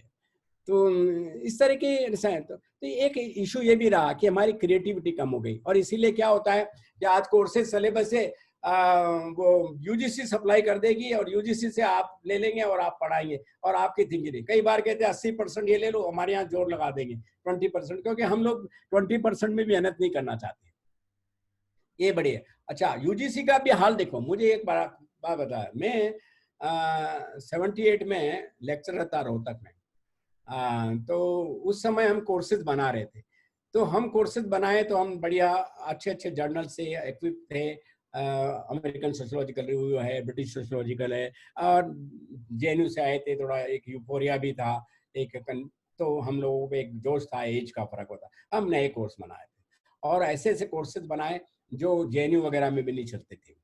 तो एक बार योगेंद्र सिंह हमारे पास आए, तो उन्होंने मुझे पूछा, नागला ये जो लखान पढ़ा रहे हो, दरिदा, ये तो बाद में लोगों ने सुने, 78 में कोई नहीं जानता था, इवन जेएनयू में भी नहीं पढ़ाते थे लखान वगैरह को।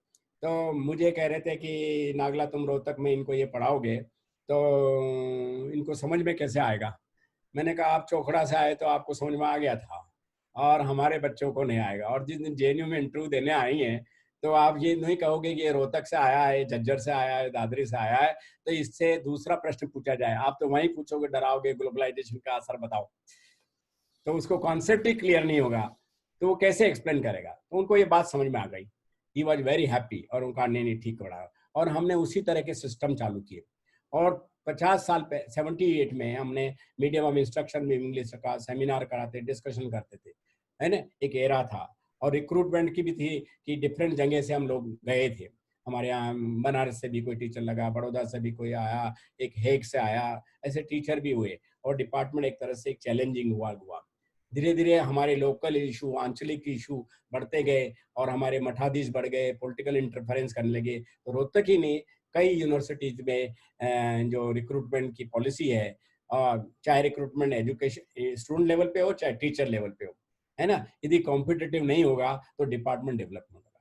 और आज बहुत से डिपार्टमेंट की मोरीबंद सिचुएशन इसी वजह से है, क्रिएटिविटी इसी वजह से नहीं है। हमारे पास एक्सपोजर बहुत है सोसाइटी का, आज ग्लोबलाइजेशन टेक्नोलॉजी, जो मैं कह रहा था 2000 के बाद ग्लोबलाइजेशन टेक्नोलॉजी तो बहुत असर है, तो हम कुछ लोग पॉपुलर हो रहे हैं, जैसे मैं भी आपके यहाँ चर्चा में आ गया वेबिनार के अनुसार, मैं वेबिनारियन स्कॉलर हो सकता हूँ, है ना। हमारे कुछ लोग हर दिन आजकल कोविड पर चर्चाएं कर रहे हैं, ये 2000 के बाद की जो इन्वेंशन हुई 2020 में कोविड के समय में, तो ये क्या है। लेकिन समस्याएं ये इससे नहीं है कि हमें इन एम्पिरिकल ऑब्जर्वेशंस करने चाहिए, इनके बिना हम नहीं कर पाएंगे।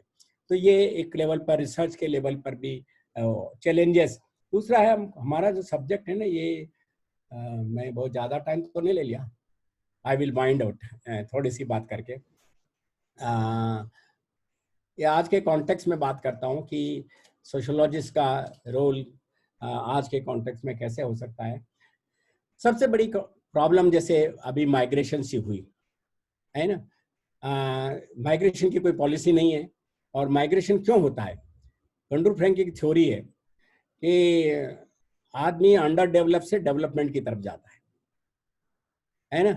तो हमारे यहाँ क्या है कि कंट्री का अनइवन डेवलपमेंट है, इवन डेवलपमेंट नहीं है।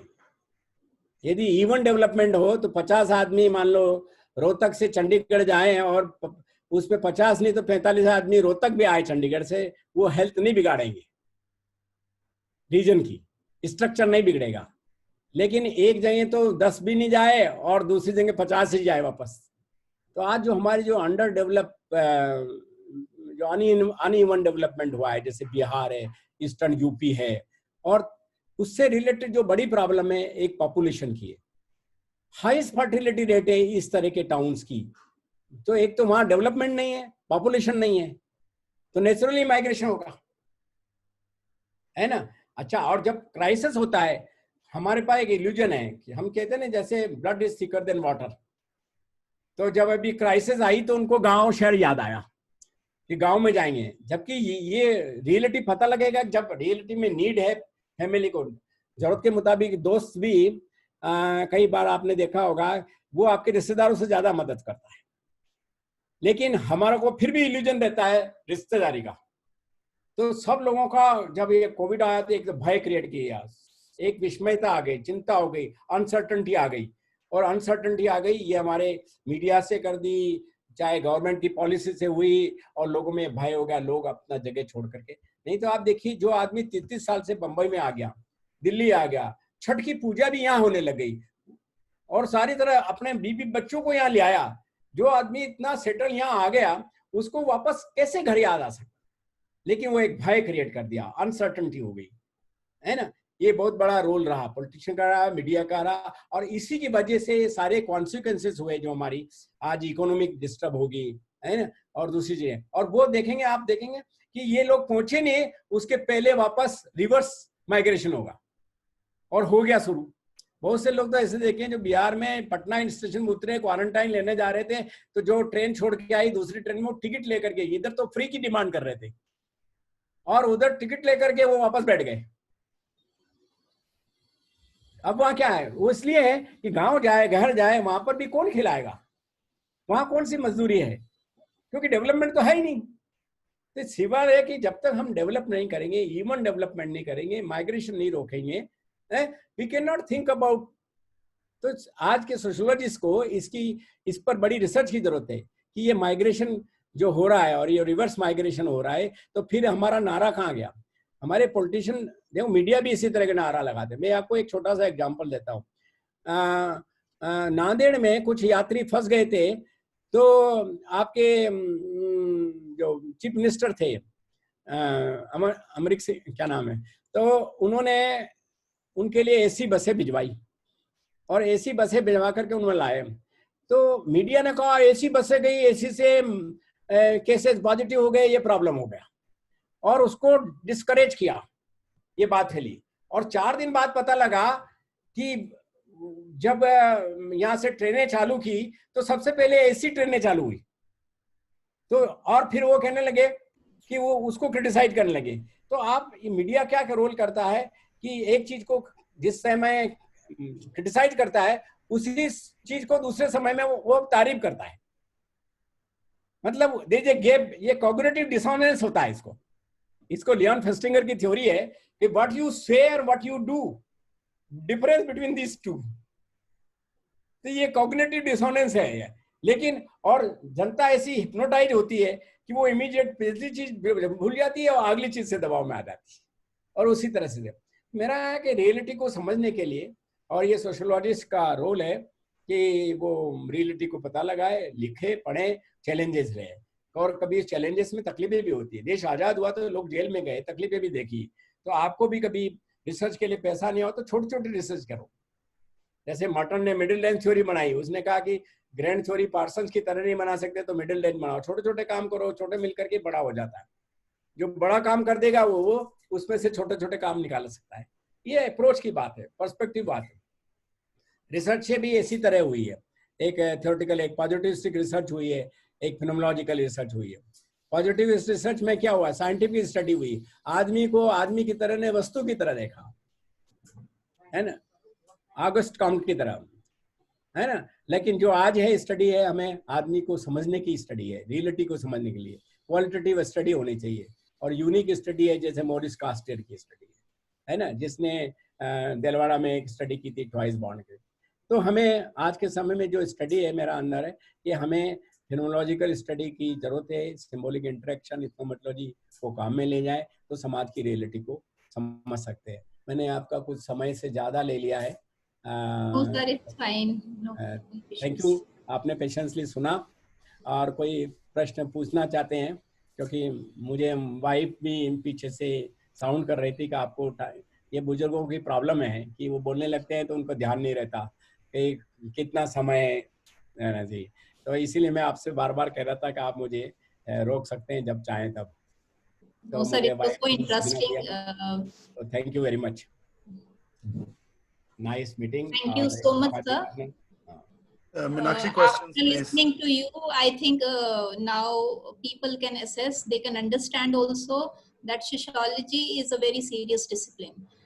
And अगर हम हरियाणा की बात करें तो आपके लेक्चर के सुनने के बाद सर यूनिवर्सिटीज में तो I think situation is much better, but at college level I think एक रिवाइवल की जरूरत है हमें अभी सोशियोलॉजी की, because this discipline is not taken as very serious discipline, because at the end of the day आपसे पूछा जाता है कि इससे आपको कौन सी जॉब मिल जाएगी, but I think that is not everything if we have to assess the importance of any discipline.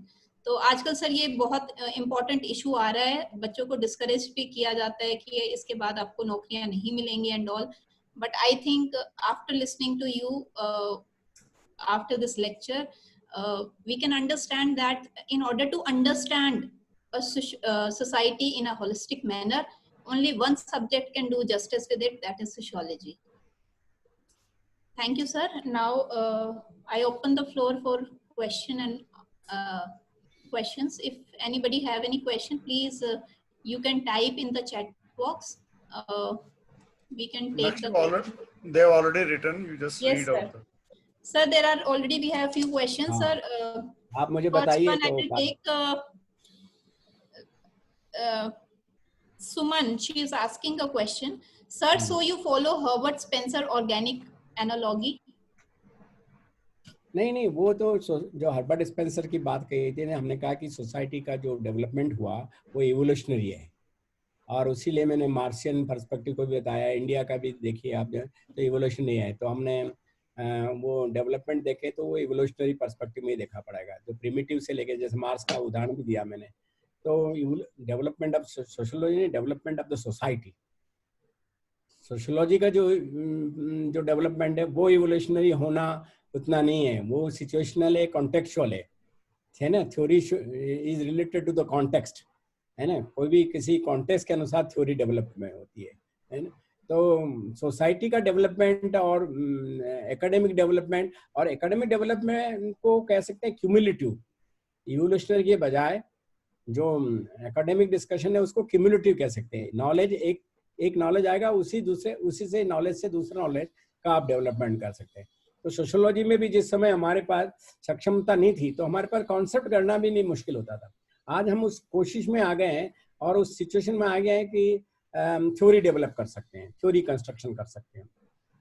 तो ये एक क्यूमुलेटिव प्रैक्टिस है, बट सोसाइटी का डेवलपमेंट हमेशा इवोल्यूशनरी है। हर्बर्ट स्पेंसर का, ये डार्विन के फार्मूले से भी लिया, चार्ल्स डार्विन ने जो ऑर्गेनिक स्ट्रक्चर, उसी को हर्बर्ट स्पेंसर ने फॉलो किया था। Next question is, besides inequality, what we can take from casteism in India, as it is the most ancient and unique feature of Indian society? You see, caste को एक बड़ा ये हमारे लिए challenges है, और वो हमेशा जितनी जाति को तोड़ने की कोशिश की उतनी ज़्यादा जाति मजबूत थी। जाति के स्ट्रक्चर में जरूर परिवर्तन आया, कन्वीनियंस के आधार पर, सिचुएशन पे, है ना, लेकिन इंटरेस्ट के आधार पर जाति ज़्यादा स्ट्रांग हुई। पॉलिटिकल लेवल पर भी, जैसे इलेक्शन लड़ना है तो कोशिश करेंगे कि इधर राजपूत है तो उधर राजपूत ढूंढा जाए, मतलब वहाँ वो जाति। आप देखिए ना कि सबसे पहले इसीलिए ये स्टडीज हुई थी प्री इंडिपेंडेंस पीरियड में, जो सेंसस शुरू हुआ 1930s के आसपास में, सेंसस हुआ, इथनोग्राफिक स्टडी हुई, सर्वे हुआ, तो ये और कास्ट को जितना कोशिश, कई लोगों ने इवन रिफॉर्मिस्ट मूवमेंट चले, ब्रह्म समाज, आर्य समाज और ये जितने देवेंद्र लोग हुए, इन्होंने कास्ट को दूर करने की कोशिश की, लेकिन फिर भी कास्ट, कुछ लोग कास्ट, अब देखिए जो दूर करने वाले थे ना, वो उनकी सभा में भी, मेरे को याद है केशव जो वहाँ थे आर्य ब्रह्म समाज में, तो वो बात तो कास्ट को के सिस्टम के नहीं मानते थे, लेकिन उनकी सभा में जो आते थे वो सब ब्राह्मण थे या ब्राह्मण डिसाइड होते, तो जो बदलने और लाने वाले वो का, तो कास्ट हमारे यहाँ एक कास्ट एक स्ट्रक्चर है, और ये स्ट्रक्चर बना रहेगा जब तक हमारा इंटरेस्ट डोमिनेट करता है। हाँ, इसमें बदलाव आता है जो सिचुएशन है आजकल, जैसे लव मैरिज होने लगी, सिचुएशनल कन्वेंशनल है ना, और जहां पर ट्रेडिशनल स्ट्रक्चर जैसे हरियाणा है, आज भी वो ऑनर किलिंग हो जाती है ना, ये प्रॉब्लम भी है, लेकिन ये बदलाव आएगा आने वाले समय में, जो ग्लोबलाइजेशन का एरा है और जो इकोनॉमिक स्ट्रक्चर बदल रहा है, इनइक्वालिटी दूर हो रही है, गर्ल्स में एजुकेशन, आज मैंने देखा, कल मैं एक वाइवा ले रहा था, कश्मीर में लड़कियां हैं, तो कश्मीरी लड़कियां लड़कों से लड़के तो कहीं देखो वायलेंस में, टेररिज्म में शायद इधर उधर गलत तरीकों में उलझे हुए हैं, लेकिन लड़कियां घर में रहती है तो सीरियसली पढ़ती है, लिखती है। तो देखिए हायर एजुकेशन में, टेक्निकल एजुकेशन में कश्मीरी गर्ल्स ज्यादा थी, और मैं वो रिसर्चर से पूछ रहा था तो उसका कारण नहीं बता पा रहे, लेकिन सिचुएशन देखिए, वो देखते घर में रहती है, मुझे चैलेंजेस है, मेरी सर्वाइवल है, तो पढ़ाई से काम आएगी। इनइक्वालिटी को दूर करने में एजुकेशन का बहुत बड़ा रोल है, और इसलिए मैंने कहा कि गवर्नमेंट एजुकेशन में पर ज्यादा ध्यान नहीं लगाती, क्योंकि वो बैकवर्ड रखना चाहती है।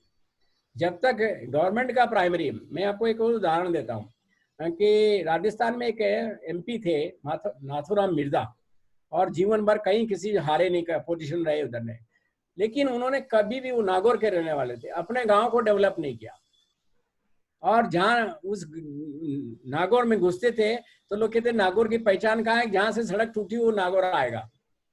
तो उनसे प्रश्न पूछा कि आप इसको क्यों नहीं डेवलप करते, वो कहते हैं ये डेवलप करूंगा, लोग अर्बनाइज हो जाएंगे, एक्सपोजर होंगे, तो मुझे वोट कौन डालेगा। मतलब इस तरह की फिलॉसफी हमारे पॉलिटिशियन की है।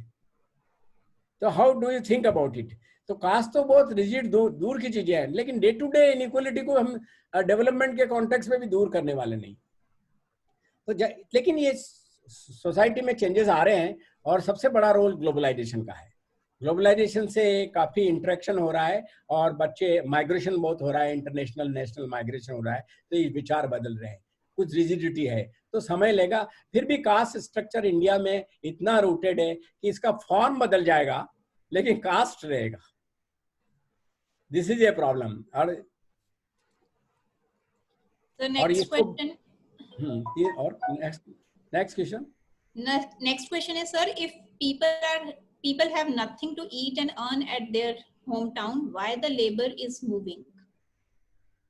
देखिए मैं एक बात, ये बड़ा इम्पोर्टेंट है जो आज के कॉन्टेक्स्ट में माइग्रेशन के से जुड़ा हुआ है कि लोग माइग्रेशन थे, और सबसे बड़ा नारा लगाया था कि खाने को नहीं है, भूखे मर रहे हैं, कोरोना से तो बाद में मरेंगे, भूखे मर जाएंगे, ये बड़ा स्लोगन था। देखिए मुझे एक याद है कि हम बचपन में थे तो एक हमारी माँ एक गुलक देती थी, वो जो अपने देखा हो आपने कि वो बनी हुई थी हंडिया सी, गुलक कहते हैं उसको, जिसमें हमें जो कोई पैसा मिलता था हम उसमें डालते थे, बचत करते थे, और हमारी नीड पर या हमारी इमरजेंसी में वो काम आती थी। तो इंडियन कल्चर एक तरफ तो हम वो कहते हैं कि ये कल्चर है कि हम सेविंग करते हैं, तो ऐसा कोई परिवार नहीं हो सकता जो पहले दिन ही उसकी सारी इकोनॉमी बिगड़ जाए। ये क्यों हुआ कि ये दो कारणों से हुआ। एक तो फियर साइकोसिस खड़ा कर दिया, पेंडेमिक हुआ, महामारी के नाम से अनसर्टेनिटी पैदा की। दूसरा, हर चीज को अरे इनकी हालत खराब है, फ्री मिलेगी। तो फ्री का मामला इतना बुरा है कि मैं यहाँ का नहीं, मैं एक और एग्जांपल देता हूँ कि मैं अभी एक न्यूज सुन रहा था स्विट्जरलैंड की। तो स्विट्जरलैंड से ज्यादा कैपिटलिस्ट कंट्री तो कोई नहीं है, और वहां पर भी टूरिस्ट बहुत आते हैं। तो वहां के लोगों ने सोचा कि ये टूरिस्ट आए, चलो अभी लॉकडाउन है, हम टूरिस्ट को अपने दया भाव से हम भी अपना इनको लंच पैकेट बांटते हैं। तो यहाँ की तरह टेबल लगाई और उनको कुछ पैकेट देने लगे। पता लगा थोड़ी देर में कि वो फ्री मट रहा था, तो वहां लोकल जो स्विट्जरलैंड के लोग थे वो भी लाइनों में लग गए। अरे आपको फ्री की एक ऐसी साइकोलॉजी, ऐसी इंटरेस्ट ओरिएंटेड है। तो ये जब तक आप, मतलब ये सिविक सेंस की बात है। हमें सिविक सेंस जब जरूरत होती है ना, हम बातें तो हमारा धर्म में वसुधैव कुटुंबकम पता नहीं क्या क्या बोलते, बड़े बड़े डायलॉग मार देंगे, हैं, नारे भी लगा देंगे, सरमन भी पास कर देंगे, लेकिन रियलिटी जब आई तब आदमी पहचान होगी। अब रियलिटी में जैसे माइग्रेंट लेबर वहां गए, जिन माँ बाप और जिस भाई बहन के सहारे वहां गए, वो क्या कहने लगे कुछ जगह, अरे हमारे तो खाने का ठिकाना ही नहीं, तुम और आ गए। और तुम वहां से, मैं अपने गांव में बात कर रहा था, दूसरे लोग आए, वो गांव में तो पॉजिटिव, वो कोरोना पॉजिटिव था नहीं, वो बाहर से लाके उनको भी कोरोना दे दिया, तो गाँव में वो कोरोना फैला दिया। अरे हरियाणा में देखिए, चरखी दादरी जैसे छोटी जगह में 30-40 गांव में कोरोना चला गया। ये माइग्रेशन, ये क्यों हुआ? ये फियर से, और सोचा भाई यहाँ काम नहीं है तो चलो घुमा ही है, फ्री में बैठ के चले जाएंगे। ये फ्री जो कॉन्सेप्ट है, इट इज ए डेंजरस। हाँ, वास्तव में कुछ लोग जरूरतमंद है, उनको पॉइंट आउट करना चाहिए, वो रिसर्चर का काम है, कौन लोग हैं, है ना। बहुत से ऐसे लोग भी हैं जो उनसे भी कम पैसा लेते हैं, लेकिन फिर भी वो बेगर नहीं कहलाते हैं, फिर भी वो लेबरर नहीं कहलाते हैं। आप देखो, आप जब ऑर्डर करते हो, ये क्या आपका स्विगी ने चला ना, जो मोटरसाइकिल पे लाकर पिज्जा और सब ला के दे देते हैं, उनको क्या मिलता है? 5,000-6,000 रुपए। ये टैक्सी ड्राइवर है, 5,000-6,000 मिलते हैं। इनके पास न तो वो बीपीएल कार्ड है, न राशन है, न उनके खाते में पैसे जमा होते हैं, वो भी तो रह रहे हैं। तो एक बार आपको कोई भी चैलेंजेस आती है, कोई अपना मुसीबत आती है, उसी मुसीबत में तो पहचाने। गौतम बुद्ध ने कहा कि, उन्होंने भी कहा कि जब तक उन्होंने तकलीफ नहीं देखी, उनको ज्ञान नहीं मिला, क्योंकि उनके पिताजी ने तो बड़ा आराम से रखा था। जब उन्होंने सफरिंग देखी बाहर की, और उस सफरिंग से वो उन्होंने संन्यास लिया, और वो एनलाइटमेंट हुआ और तमाम है। और उन्होंने भी ये नारा लगाया कि, और अपने फिलोसफी में कह रहे थे कि साईं इतना दीजिए जहाँ मैं कुटुंब कमाए, मैं भी भूखा ना रहूं दूसरे। उनका भी यही फिलोसफी थी कि वो कहता है मेरे को कैपिटलिस्ट नहीं होना है, मुझे गरीब नहीं होना है, लेकिन मुझे मिडिल रेंज चाहिए, मैं बीच का आदमी तो बन जाऊं, है। तो आपकी जो एक्सपेक्टेशन है वो बहुत ज्यादा नहीं, और एक्सेप्टेंस होता है, जो मिल रहा है उसको एक्सेप्ट करो, है ना। लेकिन ये हमने नहीं, हमारे पास जो था उससे संतुष्ट नहीं थे, और उसके लिए क्योस पैदा हो गया, और इतनी बड़ी प्रॉब्लम हो गई। और इसकी वजह से हमारे ही कंट्री में नहीं, बड़े बड़े कैपिटलिस्ट कंट्री का भी यह हाल हुआ। आज अमेरिका, और ये जब भी हुआ वो जहां इनडिसिप्लिन नहीं थे, जितने डिसिप्लिन थे वो, देखिए स्वीडन में कोई लॉकडाउन भी नहीं हुआ, जापान में लॉकडाउन नहीं हुआ, और उसके बावजूद भी उन्होंने कंट्रोल कर लिया, क्योंकि डिसिप्लिन थे।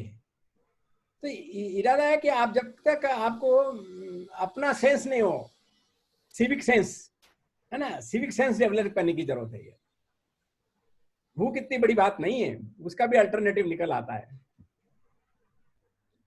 Next question is, sir, what is your view on casteism in Haryana? Haryana वो ट्रेडिशन और मॉडर्निटी दो के बीच में झूल रहा है ना।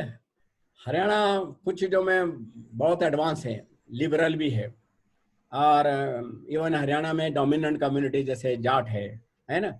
और जाट का ही नहीं, मैं कहूँ हरियाणा में जो रहता है वो सब जाट ही है, क्योंकि वहाँ ब्राह्मण रहने वाला भी, क्योंकि कल्चरली आप देखोगे तो कोई बहुत बड़ा वेरिएशन नहीं है। हाँ, पॉलिटिकली वेरिएशन होता है कि जो डोमिनेंट कम्युनिटी वो रूल करती है ना। ये तो कास्ट में क्या होता है कि वही मैंने कहा ना, इंटरेस्ट है। तो हरियाणा में भी कास्ट डोमिनेट कब करती है? जब पॉलिटिकल शेयर होती है, और जब पॉलिटिकल शेयर नहीं होती तो उसी में आपस में झगड़े होते हैं। आप देखिए हरियाणा में चीफ मिनिस्टर तो हमेशा एक्सेप्शनली खट्टर साहब बने, और वो खट्टर को भी काम तो वही करना पड़ता है जो डोमिनेंट कम्युनिटी कहेगी, चाहे वो कितना ही आइडल बातें कह दे, है ना। तो कास्ट स्ट्रक्चर वहाँ है, लेकिन वो मॉडर्न भी है, कई चीजों में एक्सेप्टेबिलिटी है आउटर वर्ल्ड में, एंड वो ऑर्थोडॉक्स नहीं है रिलीजन। जो जैसे ब्राह्मणिज्म, जो हिंदुइज्म को जिसको कहते हैं ना, बहुत है, उनको ये अपने यूटिलिटेरियन पॉइंट ऑफ व्यू से देखते हैं कि हमें फायदा क्या है, उसके अनुसार वो देखते हैं। हाँ, लेकिन कुछ चीजों में जो ट्रेडिशनल डोमिनेंस है पुरानी इंस्टीट्यूशन का, जैसे खाप पंचायत है उनकी, है ना, खाप पंचायत, ये जो ये पंचायतें हैं, उनके जो ट्रेडिशनल लीडर हैं, उनकी लीडरी कैसे चले, है ना। और वो मॉडर्न सिस्टम से ट्रेडिशनल सिस्टम का टकराव होता है कि वो आप देखिए ना, कोर्ट देती न्याय, लेकिन वो पंचायतें अपना न्याय देती है जो इनफॉर्मल लेवल पर होता है, फॉर्मल नहीं है वो, लेकिन वो डोमिनेंट कम्युनिटी है और उनके लीडर डोमिनेंट है अपने सर्वाइवल के लिए। अच्छा, कुछ चीजों में देखिए कंट्राडिक्शन कैसे, देखिए अपने गांव के लड़के शादी कर ले तो प्रॉब्लम हो गई, है ना, और ऑनर किलिंग की प्रॉब्लम हो गई, और यूं आप नेपाल से, भूटान से या बिहार से कहीं से लड़की ले आओ जिसका कोई ठिकाना नहीं, है ना। ये सब आदमी अपनी कन्वीनियंस के आधार पर, तो कुछ कन्वीनियंस है, लेकिन फिर भी हरियाणा में बहुत सी चीजों में लिबरल भी है। और कास्ट तो हिंदुस्तान में हर जगह, आप हरियाणा का ही छोड़िए, आप दूसरे महाराष्ट्र में जाइए मराठा है, बिहार यूपी में जाइए यादव है ना, जो डोमिनेंट कम्युनिटी है, न्यूमेरिकल डोमिनेंट है। और इसीलिए मैंने कहा था ना कि आप ये प्रॉब्लम कब तक रहेगी, जितनी आप छोटी स्टेट बनाएंगे उतनी कास्ट डोमिनेंट होगी, न्यूमेरिकली वो कास्ट डोमिनेंट होगी, वो रूल करेगी, गवर्न करेगी, तो ये और कास्ट और रीजनल फीलिंग भी ज्यादा बढ़ेगी, है ना। तो यदि कास्ट सिस्टम को कम करना है तो आपको स्टेट, आज तो इतना ग्लोबलाइजेशन का जमाना है, जिस जमाने में ब्रिटिशर्स राज करते थे, जहाँ ट्रांसपोर्ट कम्युनिकेशन नहीं था, तब भी स्टेट बड़े बड़े थे और मैनेज हो जाते थे। और आज तो ग्लोबलाइजेशन ने, जैसे अब हम क्लास नहीं लग रही तो वेबिनार कर लिया, इतनी टेक्नोलॉजिकल डेवलपमेंट के बावजूद भी हम कहें कि एक स्टेट को डेवलप नहीं कर पाएंगे, स्टेट को नहीं, ये एक कंट्राडिक्शन है। और उसके पीछे भी कास्टिस्ट कंट्राडिक्शन है कि they want to rule it, particular dominant community उनके पावर में रखने जाती है। बाकी हरियाणा में भी वही स्थिति है जैसी अदर स्टेट में, महाराष्ट्र में जो है वो हरियाणा की है, राजस्थान में बड़ा एक एक्सेप्शनली राजस्थान जैसा ये टिपिकल स्टेट है राजस्थान, जो मैंने कहा 22 प्रिंसली 22 रीजनल फीलिंग खत्म कर दी। और आप देखिए कि राजस्थान जो बैकवर्ड था और वहां से माइग्रेशन होता था, जो मध्य प्रदेश में चले, फिर आंध्रा में गए, फिर वहां तक गए, इधर से कलकत्ता चले गए, माइग्रेट करते थे, आसाम तक चले गए थे। आज देखिए कि राजस्थान ने अपने आप में 22 मर्ज होने के बाद एक बी फीलिंग बनी डिफरेंट कास्ट, कम्युनिटी, रिलीजन का, तो वो ज्यादा डेवलप हुआ और वहां से माइग्रेशन के बजाय राजस्थान में दूसरे स्टेट से आने लगे। This is a different. तो मैंने कहा स्मॉलर स्टेट, दोनों एग्जांपल है आपके पास। हमारे पास एक आसाम मैंने बताया था कि 7 टुकड़े किए, 7 नई प्रॉब्लम कर दी। यदि आसाम एक रहता तो एक प्रॉब्लम रहती। तो ये जो लार्जर स्टेट है ना, ये स्मॉलर स्टेट का, स्टेट को टुकड़े करने से डेवलपमेंट नहीं होता है। आप उस स्टेट को डेवलप करना है तो कौन सा एरिया अंडर डेवलप है उसको टारगेट बनाओ, उसको डेवलप करो और इसको ही बने। आप हरियाणा पंजाब को अलग कर दिया और यहाँ तो पंजाब हरियाणा में वो मेवात रीजनल है, कल मेवात को टुकड़ा अलग कर दो, महेंद्रगढ़ को अलग कर दो, ऐसा नहीं होता। इसलिए larger state is not, larger state में कास्ट की प्रॉब्लम भी कम होगी, रिलीजन की प्रॉब्लम भी कम होगी, रीजनल की प्रॉब्लम भी कम होगी, but this problem will be created as ये पॉलिटिशियन है जो अपने मकसद के लिए इतने टुकड़े करवाए जा रहे हैं, है ना। हमने देश का टुकड़ा हो गया तो आज वो प्रॉब्लम देख रहे हैं हिंदू मुस्लिम की, है। अब हम छोटे छोटे स्टेट करेंगे तो कास्ट की प्रॉब्लम बढ़ेगी। Thank you, sir. I think we have limited time now, so I will not be able to take all the questions. Thank you so much, sir. एक मैं लास्ट में, आपके पास टाइम कम है, मैं एक तो बच्चों को मैं बताना चाहता हूँ कि ये ना सोचे कि एक तो sociology total understanding in social life देता थी कि आप जॉब करें नहीं करें, लेकिन समाज में आपका सर्वाइवल कैसे है, अच्छी सूझबूझ कैसे रखते हैं, आज जैसे कोविड में आ गए कैसे समझ, ये समाज शास्त्र से पता लगता है। दूसरा, जितना जॉब समाज शास्त्र में है शायद किसी और सब्जेक्ट में भी नहीं, साइंस में भी नहीं। आज सा कोई फील्ड नहीं जिसमें सोशियोलॉजी नहीं है। आप आईआईटी में जाइए, चाहे मेडिकल में जाइए, चाहे मिलिट्री में जाइए, है ना, चाहे मिनिस्ट्री में जाइए, एवरीवेयर सोशियोलॉजी रिक्वायर्ड है। तो ये सोशियोलॉजिस्ट को तो अपने को, मतलब प्रॉब्लम क्या है, केवल हम we should be a good sociologist हैं, हम क्वांटिटेटिव नंबर ना बढ़ाएं, क्वालिटेटिव बनाएं। तो जब भी कहीं इंटरव्यू दे तो हमें सक्षम पाएं, स्किल डेवलपमेंट होना चाहिए। जो हमारी बातें बड़ी बड़ी होती है स्लोगन की, लेकिन स्किल नहीं डेवलप होती। इसलिए मैं चाहता हूँ कि लोग डिस्करेज ना होए. सब्जेक्ट है जो काफी लार्जर स्कोप है और one can develop themselves. Thank you. Meenakshi, before you go for formal thanking, professor साहब का मेरी तरफ से बहुत बहुत धन्यवाद, क्योंकि मीनाक्षी पहले इतने बड़े आदमी हमारे पास आएंगे कि नहीं आएंगे गुरुग्राम में, तो बीइंग हर मेंटर, ये मेरे से पीएचडी कर रही है, तो ये मेरी जिम्मेवारी है. नागला साहब भी होंगे, हमारे कहने पे जरूर आएंगे सर. नहीं, हमारी तो क्रेडिट है कि आप दोनों ने, मनोज जी ने कहा और मैंने कहा नहीं, ये कई दिनों से मुझे कह रहे थे, चंडीगढ़ के लिए भी कहते थे, हमारा मौका नहीं बना, और इन्होंने कहा आज ये मौका बना है, तो मैंने कहा ठीक है. और वेबिनार से ये फायदा हो गया कि हम बहुत सारे लोगों को दूर दूर से बुला सकते हैं. मीनाक्षी ने मैनेज कर लिया, प्रियंका ने कर लिया, और प्रिंसिपल साहब ने इनको मदद कर दी, एक प्लेटफॉर्म दिला दिया. और सबसे बड़ी खुशी है कि हम अपने इलाके के पुराने हमारे स्टूडेंट से भी मुलाकात हो गई, उनसे भी एक मतलब इंटरेक्शन का जगह मिला. सोशियोलॉजी का एक बहुत बड़ा मैक्स वेबर की तरह ये sociology study of interaction also है.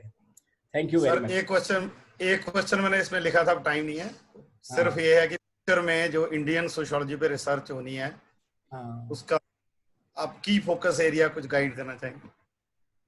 की फोकस नहीं, एक सबसे बड़ा फोकस तो ये है कि आज के समय में रीजन जो इम्पोर्टेंट है, जहाँ पर जिस एरिया में आप लेते हैं, उस समय की उस एरिया की इमरजेंट प्रॉब्लम क्या है, उस पर रिसर्च होनी चाहिए. सबसे बड़ी है, जैसे हरियाणा में हॉनर किलिंग हो रहा है, या खाप पंचायत है, ये कोई ऐसी प्रॉब्लम है ट्रेडिशनल, है ना. तो जैसे पंजाब की ड्रग की प्रॉब्लम है ना. कश्मीर की जैसे वायलेंस की प्रॉब्लम है ना. हिमाचल की दूसरी तरह की प्रॉब्लम है. तो इस तरह की जो रीजन स्पेसिफिक प्रॉब्लम है, वो प्रॉब्लम करेंगे तो वो जनरलाइजेशन करने में आसान होता है ना. आर्म चेयर जो थिंकर हैं, जो आप कहो ना, ऑक्सफोर्ड वाले को दिल्ली नहीं दिखाई देता, दिल्ली वाले को रोहतक नहीं दिखाई देता है, चंडीगढ़ वाले को बठिंडा नहीं दिखता है ना.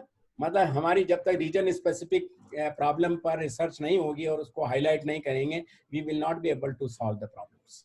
ये दिस इज मस्ट. तो जो जिस जगह रह रहा है, वो उस जगह को वो बहुत अच्छी तरह जानता है, वहीं रिसर्च अच्छी तरह कर सकता है. और वही माइक्रो लेवल की रिसर्च मैक्रो के लिए, मतलब जनरल थ्योरी के लिए, और इसीलिए मैंने कहा ना, मिडिल रेंज बना ले, हम बड़ी नहीं काम कर सकते हैं. लेकिन ये भी एक बड़ी प्रॉब्लम है कि हमारे जो बड़े जो स्कॉलर्स हैं, वो इसमें वेरिएशन रखते हैं कि वो उनका भी नेचर वही है जैसे पॉलिटिशियन वाला है, कि नए लोग ना डेवलप हो हैं. तो ऐसे ही बड़े बड़े स्कॉलर है, खुद तो पॉपुलर है, लेकिन मनोज वहीं रहे, नागला वहाँ रहे, ऐसी भी फिलॉसफी हो सकती है. तो मतलब ये नहीं है, वो उसको चैलेंज करने के लिए हम अपनी आइडेंटिटी को बनाए रखने के लिए, अपने एग्जिस्टेंस को बनाने के लिए, एग्जिस्टेंशियल प्रॉब्लम उसी से रिमूव होगी जब उनके सॉल्यूशन हम देंगे. हम उनको कहेंगे हमारे पास इसका सॉल्यूशन है जो आपके पास नहीं है, आप तो आर्म चेयर थिंकिंग करते हैं बैठे हुए. तो जनरल थ्योरी भी बनाने में माइक्रो थ्योरी मदद करेगी. तो रीजन स्पेसिफिक स्टडी होनी चाहिए. Thank you. Over to Meenakshi. Now, sir, as a tradition, I would like to formally thank you. So, it was really a very interesting session. अभी principal sir का भी phone आया था, उन्होंने कहा कि specially because of connectivity issue वो connect नहीं कर पा रहे थे, लेकिन he wants to give a special thanks. वो कह रहे हैं मजा आ गया वेबिनार अटेंड करके. Thank you so much sir, and I have conveyed your message to sir. Now इसलिए अपनी भाषा में बोलता रहा. मैंने कहा चलो अंग्रेजी हर समय बोलते हैं तो थोड़ा कम्युनिकेट आसान से होता है. Thank you so much, sir, for enlightening us with your wisdom and imparting comprehensive insight on this very versatile topic. Now I request Meenakshi ma'am, who has been very diligently working at the back end, to please deliver a vote of thanks to both our speakers as well as the guest of honor. Thank you, sirs. Thank you, Principal sir. Thank you, Priyanka.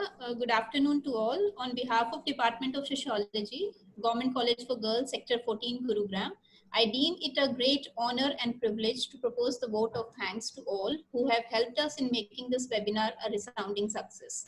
First and foremost, I thank our distinguished keynote speaker, Professor B.K. Nagla, for accepting our invitation. Thank you, sir, for your very interesting and thought-provoking address. I would also like to thank our guest of honor, Dr. Manoj Kumar. He is my mentor also, for gracing this webinar. Thank you, sir, for introducing the theme in a very meaningful and interesting manner. I express my deep gratitude to our principal, sir, Dr. Vijay Adlakha, for his presence in this seminar. He is a constant source of encouragement for me always. As no program can become successful with the effort of single person, so I extend my big thanks for all the faculty members of my college for their valuable cooperation. Last but not the least, I thank all the participants for showing interest in the seminar. Thank you. Thank you. Thank you. Thank you so much. Namaskar. Namaskar. Thank you, sir. Thank you, Nagla sir. Thank you, Manoj sir.